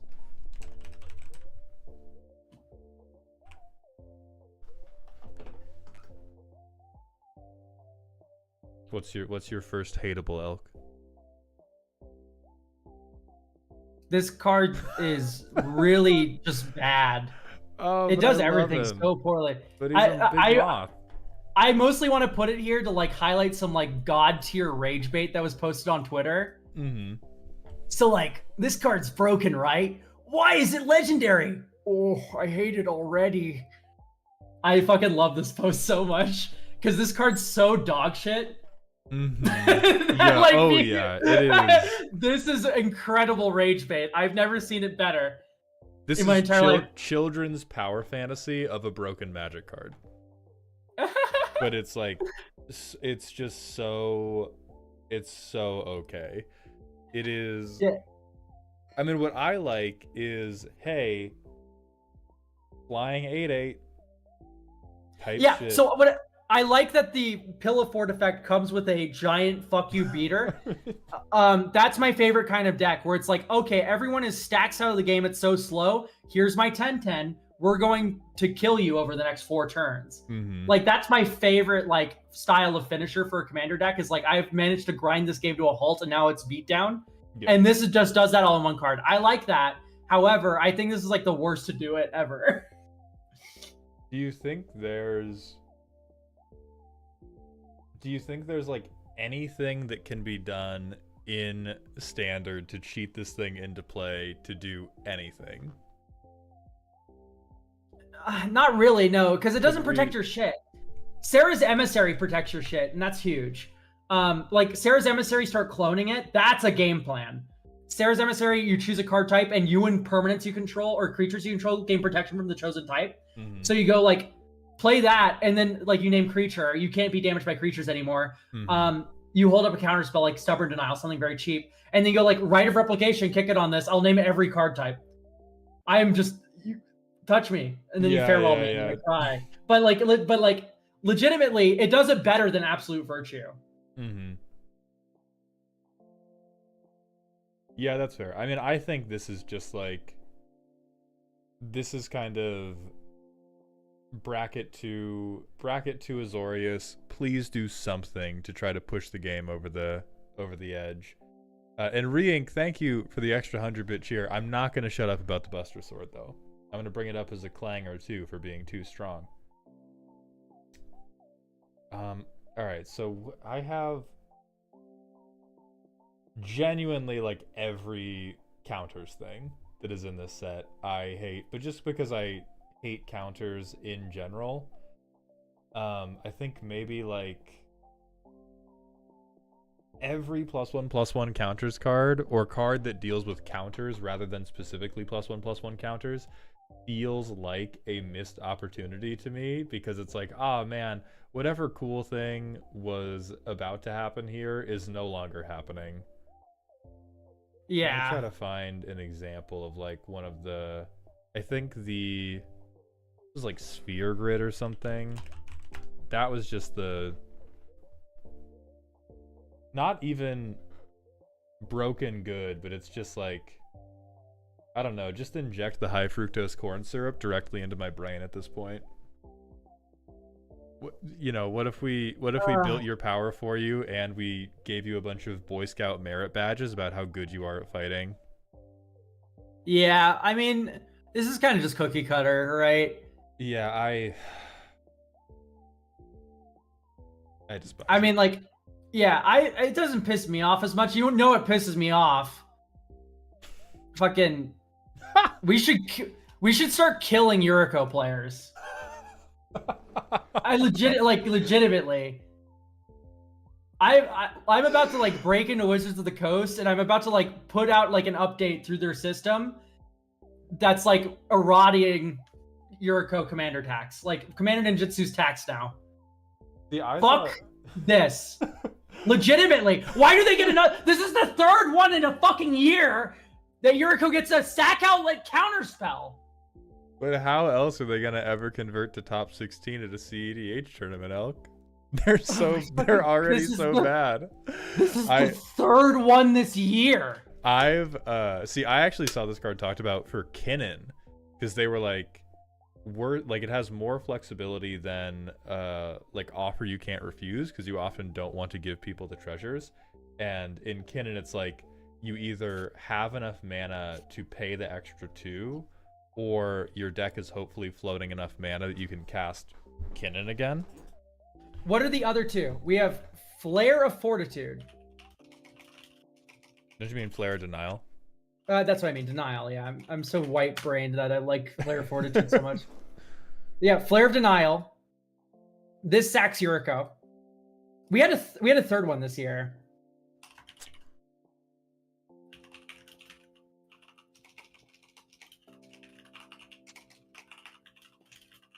Creature. Kirby, this could counter Yuriko's triggered ability, yeah, but it's not a... Or I guess, yeah, Ninjutsu's an activated ability, so you could use this to counter Yuriko coming in.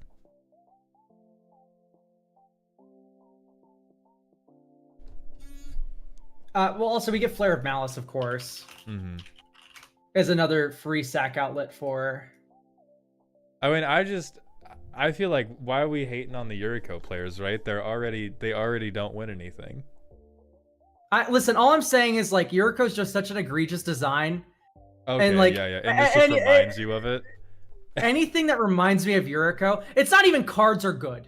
It's literally like it's like, oh, El Kate's when cards good. It's like, that's not the point. The point is that Yuriko is, like, legitimately just one of the worst fucking designs ever. Period. Like, yeah, it's just so poorly designed, and I just you're like the don't one get. person in the aftermath of the Avengers who hated Tony Stark and all the fucking murals they put up for him. You just walk by clenching your fist. Dumb motherfucker. That nanotechnology was not stable. Anyway, long story short, if Yuriko gets one more toy, I'm gonna explode. I'm gonna turn to paste. Like, legitimately.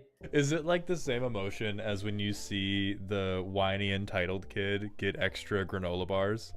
Is that what's happening? Yeah. It's just like, why him? Why him?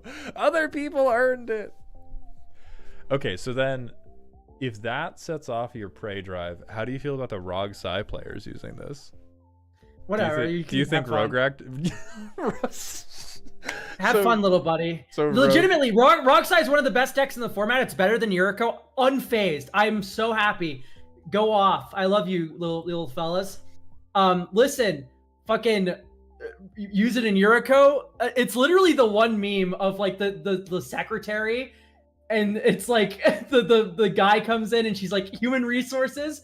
Fucking Yuriko using that card? Fuck you. Rogue Psy using that card. Oh, we're good. you little sweetie. Yeah. Okay, let me look at God, there's just so much stuff that I was like, man, is this all right?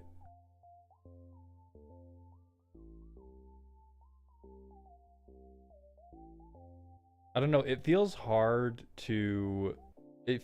really difficult to like hate anything in the set, but there's so much stuff in the set where I'm like unenthused. Yeah, I can see that for sure. There's a lot of designs where they really played it safe. Yeah. I do have another card that I legitimately despise.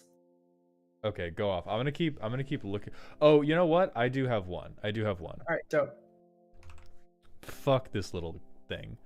The reason I don't like it is I think this is a situation where they played it so safe that they've made it so narrow as to always be incredibly boring. Like because you have to hit a non-creature spell and you have to get back specifically that value in Azorius, which is doable if you are on dipshit weenies at like 1 to 3 mana. And I think the rest of the time, like you're watching somebody lose a wrestling match with their own calculator. This shit is fucking. I don't think anything that does this is like a healthy design. Like, I think Eternal Witness is like a design mistake, and I think they know that too. And so what if we put Eternal Witness in baby jail? I love design mistakes like this though, because it's legitimately like, okay, I'm going to play my Swords to Plowshares on your commander. I'm going to get back my Kami of False Hope. I'll play my Kami of False Hope. I live for that magic. I don't even know you answered my stacks piece. Kami of False Hope's 4-frog in white. I hate you. Yeah. Yep. Hell yeah. All right, so pull out another one of your hateables. So, okay, there's a good way to use this card, and then there's the way that everyone's going to use this card. The way everyone's going to use this card. 5 mana board wipe, my turn's over. Mm-hmm. Fucking, like, legitimately encouraging the worst, like, play pattern for a fun game that board wipes can have. Mm-hmm. One of the best things about board wipes is either, like, blasphemous acting, and then redeveloping a board, or cyclonic rifting on an end step before your turn. That's even healthier than just, I wipe and pass my turn, because you've created parity, sure, but you've not created advantage that wins. What I like about Ultima is if you can instant speed it. That's funny. Well, because I was thinking about this, and I'll be making a ton of shorts about it as well. I really think they should just white out this card and say board wipe, but I know an Aristocrats player. Yeah, it exiles all the death triggers, which is huge. Right. But, and so there's like there's one specific brand of player where this is like, you put this in instead of Wrath of God because you have to go play against Toby, and holy fuck are you tired of playing against Toby with his goddamn Blood Artist and Zulaport Cutthroat. And then I agree with you in every other situation, if you do not have Emergence Zone on the fucking field, throw this card out of your hand. Yeah, like, it's like probably the least, not only like least powerful way you can use a board wiping commander, but it's also the least fun. It's like a double whammy. Mm-hmm. You know what? That's true. You're real for that. I'm trying to look at the other, like... I mean, there's a design that's a little questionable, but I'm not too mad about it, but I think you would be. Oh, good. Show me. Let me pull it up here.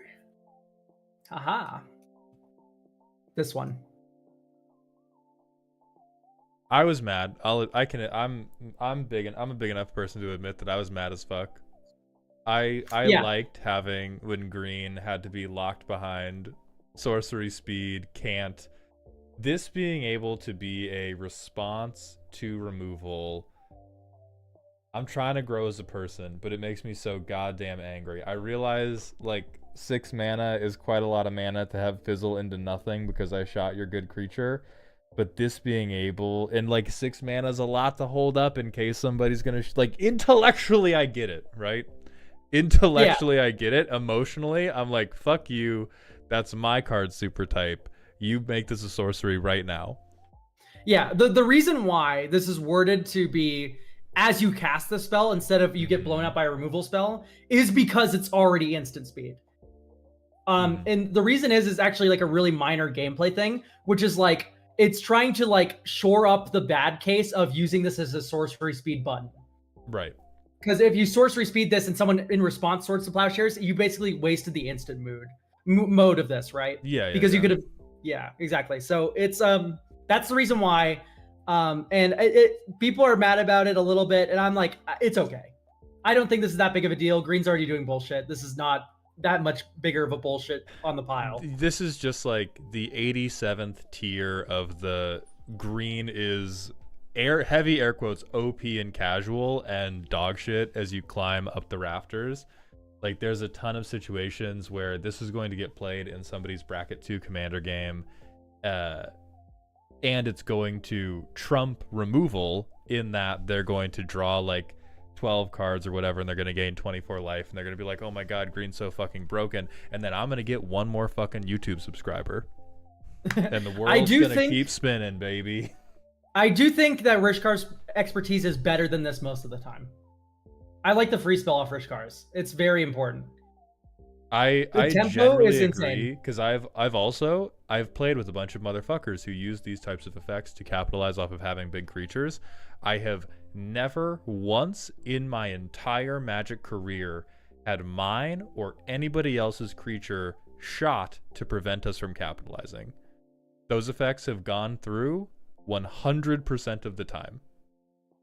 I have never had it interacted with, not via counterspell, not via fucking removal, and this is like bracket 2, bracket 3, bracket 4, literally whatever.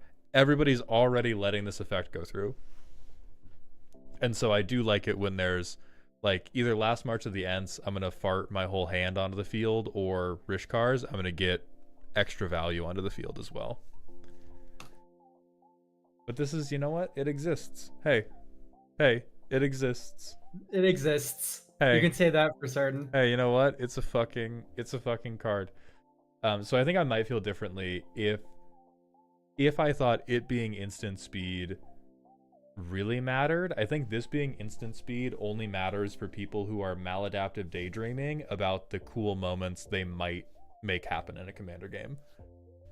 But at least at my tables, even when I'm like the person hating, it just never lines up to be able to interact with the sorcery speed ones. Yeah, I entirely agree with that. It's just like, I don't know, the life gain just isn't that big of an upside when compared to some of the other things you get. Even sacrificing to a couple of them are upside. All right, are we ready for just more corn syrup directly to the brain? I don't even know if this is new. It genuinely might not be. It genuinely could be. That is how fucking distinguishable this effect is from everything. Oh, finally, Bristly Bill's gonna drop $2. The 85th Bristly Bill effect has hit the tower. And then, oh man, you missed all your creatures? Well, here's a mana dump. Magician's asking if we have a favorite and least favorite summon. I'm going to keep hogging the mic and talk about our Lord and Savior Bahamut. I love this dumbass, and I think I think most bracket 2 decks should be forced to play him at gunpoint until they can prove mathematically that they have a better top end option than him. I like Bahamut a lot. I double Ravenous Chupacabra or Meteor Golem even better. Yeah. And to draw 2 cards into Thermonuclear Bomb is just hilarious. He hasn't just enough lore counters where you get 2 hits instead of 1 with him, which is very fucking meaningful because the summons otherwise being able to only swing 1 time is so giga ass.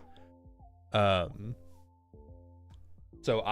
Bahamut is easily my favorite. I have put him in my VV deck. I forced Z to put them in their Choco deck. I think it's one of those, it's just one of those, hey, this is a stand-in for something that might end the game someday, but it just costs a lot of mana and does a lot of stuff because I spent a lot of mana. Yeah, it's really hard to pick a favorite summon because these are all so cool design, like such cool designs. Legitimately. Like I'm tempted to put like Summon Leviathan there, Knights of the Round. I think I just gotta give it to Primal Odin. This one's like just the best design. That dude does have Riz. It's so cool. Oh my god, the Primal Stout Odin. There we go. I love this guy. He's so cool. I'm not gonna put him in any of my decks at all, but like I like Summon Leviathan's the one I'm gonna play the most. But legitimately, when I come from a design perspective, Primal Odin is the coolest. I do think it's quite cool, and I've heard that this is like a flavor win. I think it's fucking hilarious that his 3 is so much worse than his 2. Yeah, like, from what I hear from my friend who plays Final Fantasy is that this is the best summon in the game and it literally just one-shots everything. That's pretty fucking funny. That's its gimmick.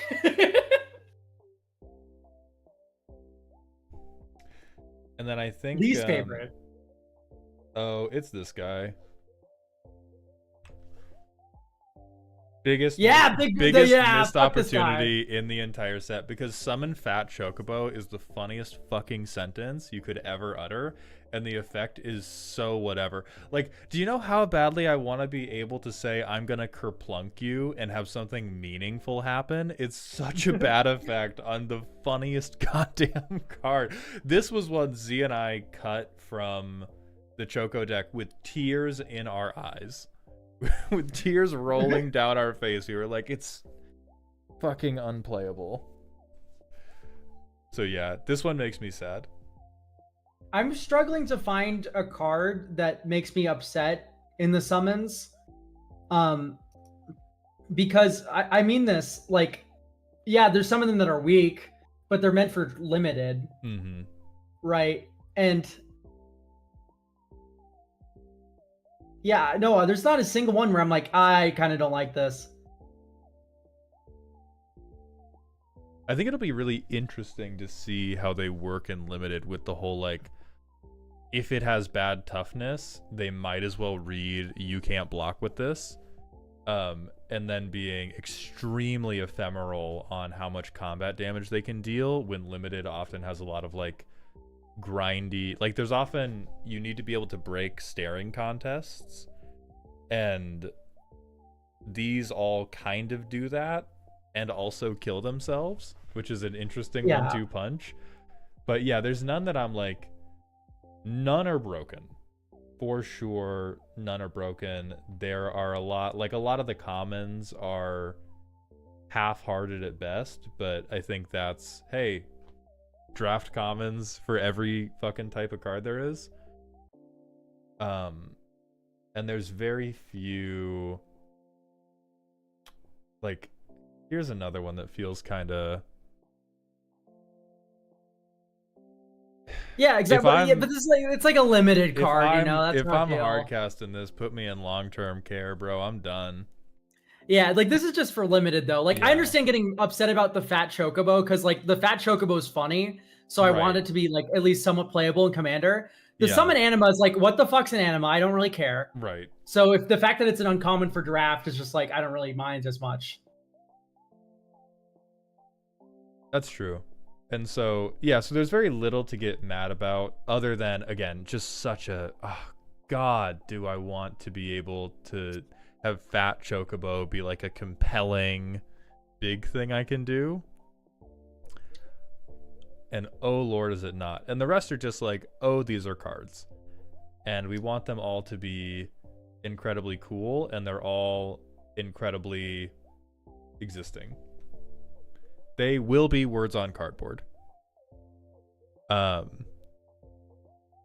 Oh, I do think I will back up the like the Lionheart haters where I'm not giga brained in limited. I feel like even at uncommon this is rough. Like I would play Fat Chocobo over the fucking Lionheart. Listen, if you flicker with Felia, you can just be not as depressed. So true. If I use my flicker trigger on Felia, I can get a ping for 2. It's really bad. It's yeah, and so yeah, yeah, of course these cards are fine in limited, but the point is not that these are just like fine limited cards and it's okay. Some sets are gonna have limited cards. It's just that the theming of these limited cards being unplayable and constructed is heartbreaking because these are like, you know, fan favorites. Like I'm not people who don't play Final Fantasy. Yeah, like I'm not even mad at the yeah, like the limited environment of it. It's just like I don't know. I feel like I could offhand like collateral kill a different rare that probably deserved to be uncommon instead of Lionheart, but I know everybody feels that way, so I won't belabor that point. I do want to bring up one absolute fucking heater that I missed. Tataru Taru. Somebody in chat was asking about this if it's in group hug jail. This is I'm gonna go out on an incredibly short limb.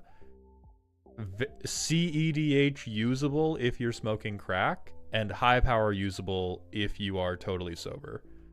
Yeah. Because giving a little bit of targeted group hug that is notably flickerable and is going to give you tapped treasure tokens, like the better your game gets, the more likely it is somebody is drawing cards on somebody else's turn. And if you just get one extra tap treasure a cycle off of this guy, you are so happy. Like this goes in, this is not group hug jail. This is the fucking, this man is the warden. Like if you, he'll be great in group hug, and he will just be phenomenal as a value grind piece for like Esper imagination in high power. Yeah, I'm just looking at Lauren and like all these other effects in white that are just like, yeah, exactly. Like oh wow, and I rec stage the thing, and now it's a treasure generator and a card advantage engine. Like wow. Mm-hmm. And what I love about a lot of the targeted card draw effects like Lauren is there's always one weakest player at the table. Yeah. And feeding them cardboard is usually not even an issue. Yeah, like you get good politicking with whoever else is the most behind, and you don't, because there's some cards where you will just like pitch the game. Like if you go into high power and you start wheeling everybody, you are just like pitching the game to whatever fucking turbo player has their Adderall prescription re-upped. But if you're on like humble defector type of collusion draw where it's just, hey, I'm weak, you also look weak, how about we draw a card and I make money? I mean this legitimately. If you have a Zerzoth player in your pod, you're about to go to the fucking moon. So true. You will have a cryptocurrency named after you by the end of that game. Dude, Zerzoth tax, and then like next turn activates Kokoro, and then like the land that makes everyone draw a card, and then you just like you're making like 2-3 treasures a turn cycle if you have a Zerzoth player in your zone, in your area code. Yeah, the upside's definitely limited, Arya, but I think like wheels are not, or my understanding is wheels are not as common as people just like pinprick drawing. Arya's saying, and I quote, "This card isn't as good as Smothering Tithe with wheel effects." Really just like hammers home that this card's fine and it's gonna do well. Yeah, so I think this is one you could, if you are playing bracket 3 or up and you don't know what to put in your deck yet and you have white, you can just put Tataru Taru in and fucking see, and then like cut it later if it doesn't work. But if you're like, I need Value Town cards and I don't really know what's thematic with my deck and I'm going to be playing at bracket 3 or bracket 4 or CDH, this is immediately usable in anything. I'm a fan. Is that an aggressive enough? Yeah. Yeah, you can get with Imperial Recruiter. God damn you. There was a deck I got. I want to tell you about this deck specifically. I'm trying to creature with reach. There was a person who was like, I wanted to build Selesnya. They were building Tydeus, Juniper Ascendant, which is cares about creatures with reach attacking.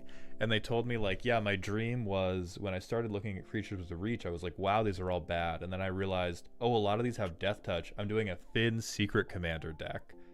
And I was like, that's really bad. And the closest way we ended up saving it was I had to like recall our conversations and be like, okay, we're doing tutor chain bullshit. How many different ways can we have creatures be Finn in a fucking trench coat so that this deck can maybe win a game? There was like one goldfish where the opening hand was... Go ahead. Oh, sorry. I mean this legitimately. I think this is a double dipper. There's people who will be like, hey, I got Maul to review this deck, and I also want you to look at it. Oh yeah. Oh yeah. Is it called Ick Spiders? It's from Comrade Gorbash, right? I think it might be, yeah. Yeah, because I got this deck as well from Comrade Gorbash. That's like, hey, we're trying to do Finn Secret Commander. Yeah, because the original plan was like a mix of reach creatures, and I was like, we had one goldfish where it was a good opening hand, and we had like 7 damage to the entire table by turn 6. And like we had picked up some cards, but we didn't have like a lot going on, and I was like, okay, we just have to... Where is Ja Rule? Has anybody heard from Ja Rule? We must tutor Ja Rule to field and then hand him a knife coated with sepsis. But anyway, you could play Tataru Taru in that deck and you'd be happy. I'm sure was my point. Okay, is there any chat? I will now open it to you all. If there's anything you feel like we've missed, please yell about it now. Otherwise, Elk, I will give you the floor if you have any closing thoughts about Final Fantasy. Are you going to a pre-release for it? For like $40 to $50, no. Real. I'll buy my singles and move on. Real. I'm thinking about it, but I'm not. I don't know. How do we feel about Arena getting partners? I think you all are about to learn how much more important tempo is in 1v1. What about you, Elk? Yeah. You're gonna die in 1v1. Yeah, hey, here's a crazy thing. Timna's really good because CEDH players don't rate combat super highly. You play a 3-mana 2/2 into a 1v1 scenario, hey man, just make sure you left the next of kin on the account.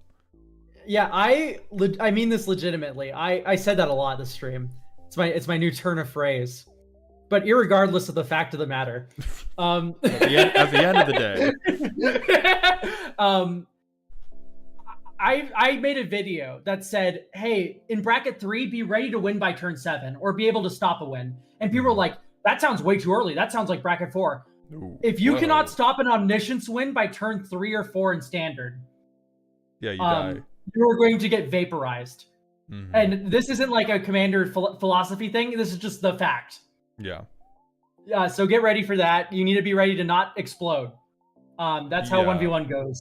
And to further press that PSA, like for when Z and I were building this deck, Z was like, I want this to be bracket 3. And my aim for bracket 3 was, can we deterministically kill the table between turns 6 and 8 if we are not stopped at some point?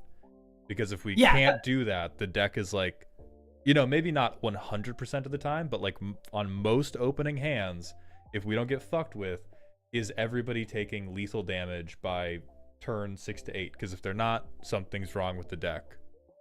Yeah, like, I like to call it being insurmountable by turn 7 or 8 in a vacuum. Oh, that's a good term. Oh. Yeah, because you don't have to win the game per se, but you need to be at least very favored to win the game given your board state. Like you have a protection spell up, you have a counter spell, and you're popping off, and you know you have a pillow fort thing going on, and you have the stacks pieces required to shut off like 80% of decks. Like this is what you need by turn 7 or 8, and then you know winning from there over the next couple turns or so. You don't have to win by turn 7 necessarily, but you need to be basically unbeatable in 80% of games where you have that board state. Lemonancy, that's definitely a good term because it implies being mounted. Thank you. Thank you. And Danny, thank you for the 11 months of prime gooning, my friend. Welcome back to the dog home. I'm seeing a couple calls for Squall, so I will shout out Squall. To 4 mana 3/4. If he attacks alone, he has double strike. He kind of got Disney faced. When he deals combat damage, you get Sun Titan. Okay. Everyone loves this guy, by the way. This is like one of like the most favored Final Fantasy protagonists, as far as I'm aware. Everyone I've talked to about the set with that plays Final Fantasy but doesn't play Magic has asked me, has Squall gotten a card? Jesus. I think Seed Mercenary, as MLP shouted out, hilariously funny thing to print on a card. I feel like you could do something with this. I feel like that something probably isn't that great, but it is buildable. And this is how I feel about most of the 2-color commanders of the set. I feel like most of the 2-color commanders, you can do something. That something is probably happier in a 3-color shell, but you can absolutely do something. It is also just salt in the wound that you cannot recur Lionheart with Squall. That's fucking like, actually Lionheart so could have been 3 mana and still would have been a totally fine uncommon. Like yeah, man, with Squall, I really just like the angle of this as like Orzhov, what's that fucker's name? The Bant guy. I remove all Bant commanders commander from my brain. Attacks alone gets double strike. Oh, yeah, Rafiq. I remember him because he's hot. Rafiq of the Boomers. Like, that guy. Yeah, I think this one you can... I feel like this is Rafiq, but you are allowed to politic a little bit better because you're not just... Like, Rafiq, if you let them start to build up, they're just going to fucking kill you.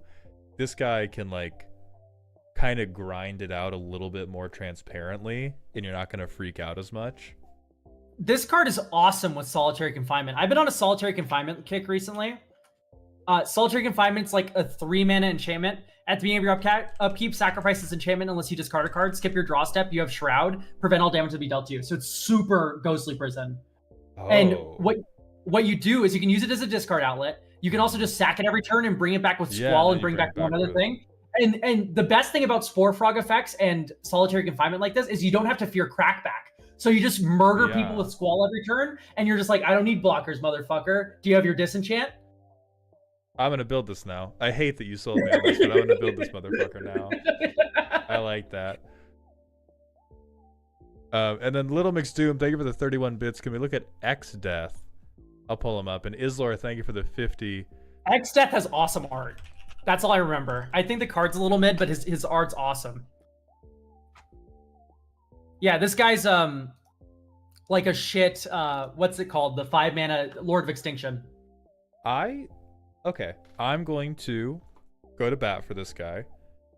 I think this is another situation of like the most prevalent and most detrimental brain sickness that we all have as in Commander is the idea that the only way to build or the only thing that will make a Commander deck cool is if I maximize triggering my Commander's text box. I think that's a very satisfying thing about Commander, but what I love about this guy is you can do any like up your ass, ineffective, mess around Golgari graveyard strategy, and if it doesn't work, just fucking play the 21-3 Trampler and start hitting people. It's just one of those, it's Snail's terms like counterweight Commander, where it's just, do something that is not... So this is Dirtle Man. Like your deck Dirtles into this... Yeah, this is Dirtle insurance. This is get out of Dirtle jail free. Because you can do your Dirtly thing, and if anybody's like, hey, you're kind of wasting time, you play a 3-mana 33, and you threaten lethal. Yeah. Oh, by the way, who needs blood anyway? Saying Lord's main issue is no trample. Like we're not sacrificing it to Gerard Golgari Lich Lord, and everyone explodes. Yeah, like I Like, think doing the you could do a Gerard Secret Commander. Like there's a ton of terminally boring things you can do here, and you can also do a truly, truly bad and goofy strategy and have him bail you out when that strategy fails to win the game.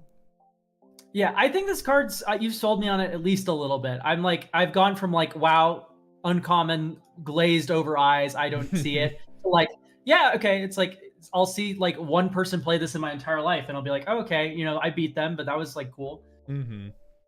Like, oh, they tried to do the dumbest thing ever, then failed, then threatened a Voltron win. Neat.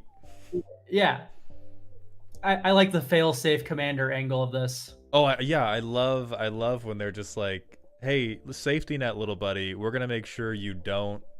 Like, I hate Precon jail, which I've been in many times. We're trying to play bracket 2, so we're trying to play like neat, funny stuff, and you get to a point where everybody has enough mana to keep blowing everybody else out, but nobody has enough mana to win because everybody's trying to win via insurmountability, and nobody's trying to have like a concise and clean win because they think it's rude.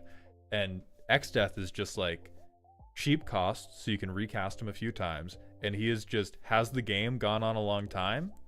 I am probably lethal. Let's go to Wendy's. Which I love. That is a good and healthy thing. Yeah, I like it when my commander games end. Mm-hmm. Oh, there is a card I kind of want to like look at least in passing. It's Venat, Heart of Hadelin.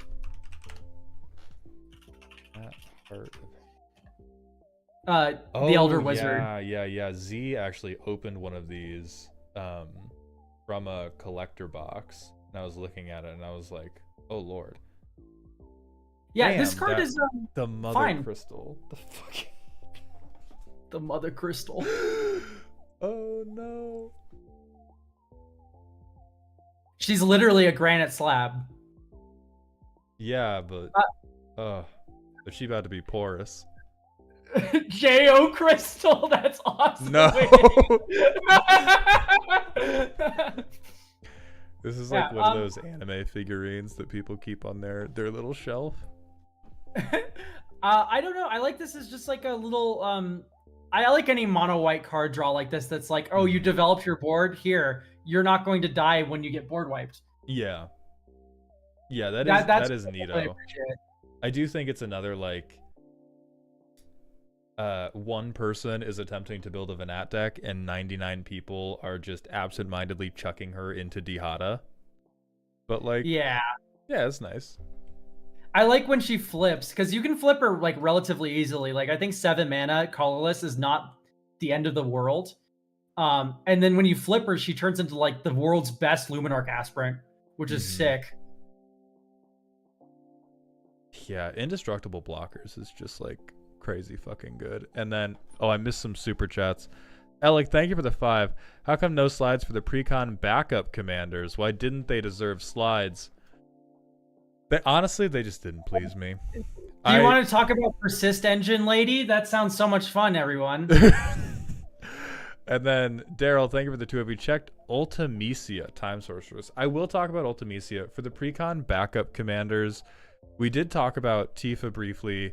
Celeste is just like potentially cool thing, totally eaten up by the fact that people saw one of the same like combo mechanics they've seen for the last 18 years. And so cool sword lady has been murdered by persist loops, which makes me sad. Graha made me very sad to play. I do want to talk about like actual Demir like shit Ultimecia for a second. Yeah. Well, that's the one they're asking about, Time Sorceress. Yeah, I like it. I like Ultimecia Time Sorceress because it feels like there should be a caveat in like the bracket system where it's like extra turns aren't allowed in bracket 2 except for Ultimecia. Like this is like I cannot fathom a world where someone's mad because you took an extra turn off Ultimecia in bracket 2. Well, I think, don't they say chaining? Do they say no extra turns? No extra turns in bracket 2. I don't think at all. You can't chain in bracket 3. Hold on, I'm pulling this shit up because that is kind of fucked, honestly. No, it says no chaining. It's no extra turns, period, bracket 1. 2 and 3. Oh, bracket 1. Yeah, bracket 1 you can't. But yeah, you can do this. This is like archetypal bracket 2 extra turn thing. Is I get 1 extra turn to try to beat you to death with my, I don't even know what to call her, Void Mommy. But yeah. Yeah, I like her design a lot. Mm-hmm. I do like a lot of hard to repeat. You get 1 extra turn, try to win the game here. It's like, yeah, those are honestly fine, because there's a lot of times where in bracket 2, rather than insurmountable, I tend to use the term preponderance. Like, you just want to kind of have enough damage in your arms that you might drop some, and those are really hard to set up wins with because of summoning sickness. And so like 1 extra turn as a treat is perfect for, I establish my board, I'm now going to take 1 extra turn where I'm going to finish this whole shit off, and I'm not going to give you schmucks time to board wipe me. Yeah, for me, like, even bracket 3, like, this is what I hate about chaining extra turns, is like, I think it's entirely fair to go like Thassa, flicker this in bracket 3, and then take another extra turn. But as per brackets as they are, I would have to like disclose that pre-game in a bracket 3 game. Yeah, but I do think that's just a like, I think most of those conversations just go, you disclose this, everyone goes, oh yeah, sure. And Alec, man, we did reference your super chat. Broadly, I just don't find any of them that interesting. And then yeah, like Celeste Rune Knight, like persist combo enabler, move on. Like, legitimately, that's what Celeste does, and it's kind of like, I broke persist, but like legitimately, it's like so wanton and careless. I think they've gotten to a point where Wizards of the Coast is just like, we're not gonna even try to word things to not combo anymore. Like, persist is broken.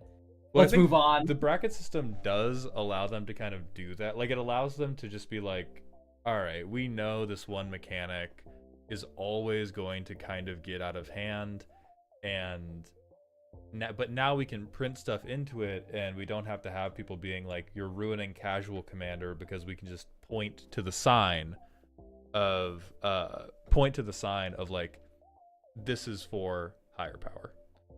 And then I do want to call out Merlatter Boy, Butter by the Fishes, which, who the fuck is actually using brackets? It's not taking off in 3 playgroups I'm in or in pickup games over here. Personally, it has been used in every game of Commander I've played since it came out, and it has made every game better. Now, some of that is content creator bias, but I've used it every single time, and they are like just straight up helpful. Yeah, me and I now am currently, because my like local game store closed recently. Mm-hmm. I'm just kind of going to my friends' places, and we're playing Magic together at our places now. Mm-hmm. And we don't need to use the bracket conversation at all, because what we just do is like, oh, I'm gonna play this deck, and they go, right, let's do this then. That one. Yeah, no, we all just say, yeah, no, we know we have the vibe down already. We all know what power matches what each other player's power. Mm-hmm. But when we outside of these games in the meta conversations, we're like, you know what'd be fun is if we just like sat down and had a nice like bracket 2 level game. Or like, you know, like we're talking about like, I'm building this deck, I'm making it around a bracket 2, and then all my friends are like, yeah, you know, we can match you at that power level. It's just a really nice shorthand, legitimately. Yeah, can I take you to the anecdote zone for a moment, Elk? Yeah, sure thing. Right after the bracket system came out, there was a game I was playing with friends, and we were talking about whether we were aiming for bracket 2 or bracket 3, and we were using it as shorthand, talking about what decks we were going to play, and there was one guy who was like, oh, I haven't seen the bracket systems yet, but like, I'm sure I can catch the vibes. And he was the one person who brought a totally fucking wrong deck for the pod. And it was, and he just had a bad time. Like, it wasn't, oh my god, your deck's so powerful, and they just like sniped a win or anything, but they just immediately did shit where we were like, oh, we're ganging up on you now. And he just got hated out of the game instantly. because everything he was doing, like every turn he took, he did something overpowered, and the three of us just banded together and used every bit of interaction to kill him. Because we had to, because everything he was trying to do was like a step above what we were trying to do. And God, I love being arch enemy. It's one of my favorite feelings in the whole wide world. and it's boy, if you're in Germany, then that makes sense to me. Regional differences are a really fucking huge thing. Yeah. And then, okay, let me see if I missed anybody else. Daryl for $2 wants to know, why do you think the Dimir one is weaker than the mono blue one? Ultimecia? Yeah.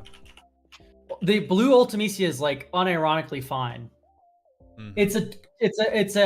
It's a cryptic command, like tap all your things, and then also on top of that, it's a coastal piracy. Coastal piracy, you're looking typically to pay 4 mana for that effect. So adding a 2-mana tax for a 4/4 and the tap down is unironically just like not even that bad. Yeah. Like, yeah, no, Ultimecia Time Sorceress is just infinitely worse. A Surveil 2 4/5 for 3 blue black is just like stone cold, like unplayable bracket 3, I think. 5 mana for a 4/5 that surveils 2 is ridiculously slow.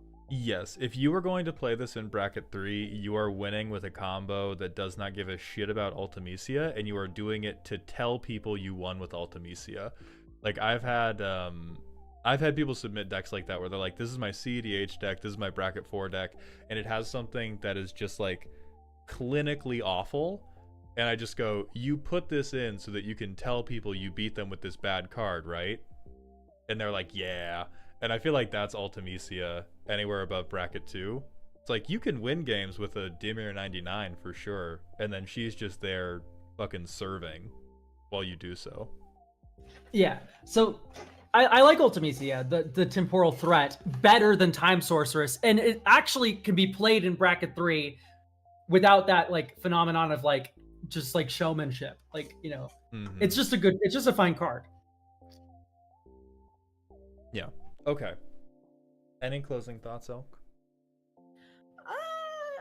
No, I hope all Universes Beyond sets are this good, and I hope all Magic sets in Universe are this good. I had very little complaints with the set. Yeah, I did think this was overall a well done set. There's definitely a couple disappointments and definitely a couple places where I think they could have cooked harder, but overall, like, I am glad this is on the side of not impacting standard. I still don't like what they did with the whole shifting standard to 6 sets a year thing, but if 3 of those standard sets are god awful in standard and are just for the commander players and for the people who want to brew super heavy around their locals, I think that's fine. Do we think this is a good set? The sets feel very sauceless to me outside of like 10 cards. I think that's more a sign of like what archetypes you want to play. They gave equipment a shitload of stuff. They gave the counters players a shitload of stuff. They gave There's a lot of just niche cards too. There's like the double end step Yasholta. There's the coin flipper Edgar, King of Figaro, go-go copies, triggered abilities. Like legitimately, you might feel 10 heaters, but that's because everyone got a treat. Yeah, it was everybody got the keys jingled, and so it's like, oh, there's so many cards and only 10 were good, but the 10 cards you think are dope are different than the 10 cards somebody else is going to think are dope, and is different than the 10 cards somebody else is going to think are dope. Like, I'm normally a token hater, and in a game I got to kick Rite of Replication onto King Mog, the 5-mana Moogle sorcery, and it was just like, oh, it was beautiful. But it is definitely a commander set. Okay, so before I drag us back into the sauce, despite my attempt to off-ramp us, thank you, Elk, for coming on. Everybody, if you're not already following 33 Elk, please go follow them. If any of you have unused Amazon Prime subs, go use them to subscribe to 33 Elk. They are a brilliant deck builder / YouTuber / deck editor. And I am very grateful to be able to collaborate with them often. And I'm pretty sure my girlfriend's still alive, so I'm going to raid out to them, Elk. But you are free. I'll join you with Let me make sure they're still alive. They are. Yay. Oh, Malt's live. I could raid. All right. Actually, I might send my viewers to Kuro. Oh yeah, K-Dog is also a very beloved friend. So my viewers, the raid message is going to be, oh, the raid message is gonna be Kerplunk from Fat Chocobo. Just the word Kerplunk, please. So I'm going to hit the start raid button. That's gonna be it for today. Thank you again, Elk, and thank you to everybody who watched today, who followed, who subscribed, who cheered. I appreciate your support very, very much, even if we were getting quite caught up in the middle of it. Yep. See, and thanks for the last second Prime sub, R1 Miseta. I definitely didn't say that right. All right, goodbye. Enjoy Kuro's stream, everyone. Goodbye, everybody. Then YouTube, that's just going to be it for us, but I will be live again Friday doing Darkest Dungeon stuff. I hope to see you all there.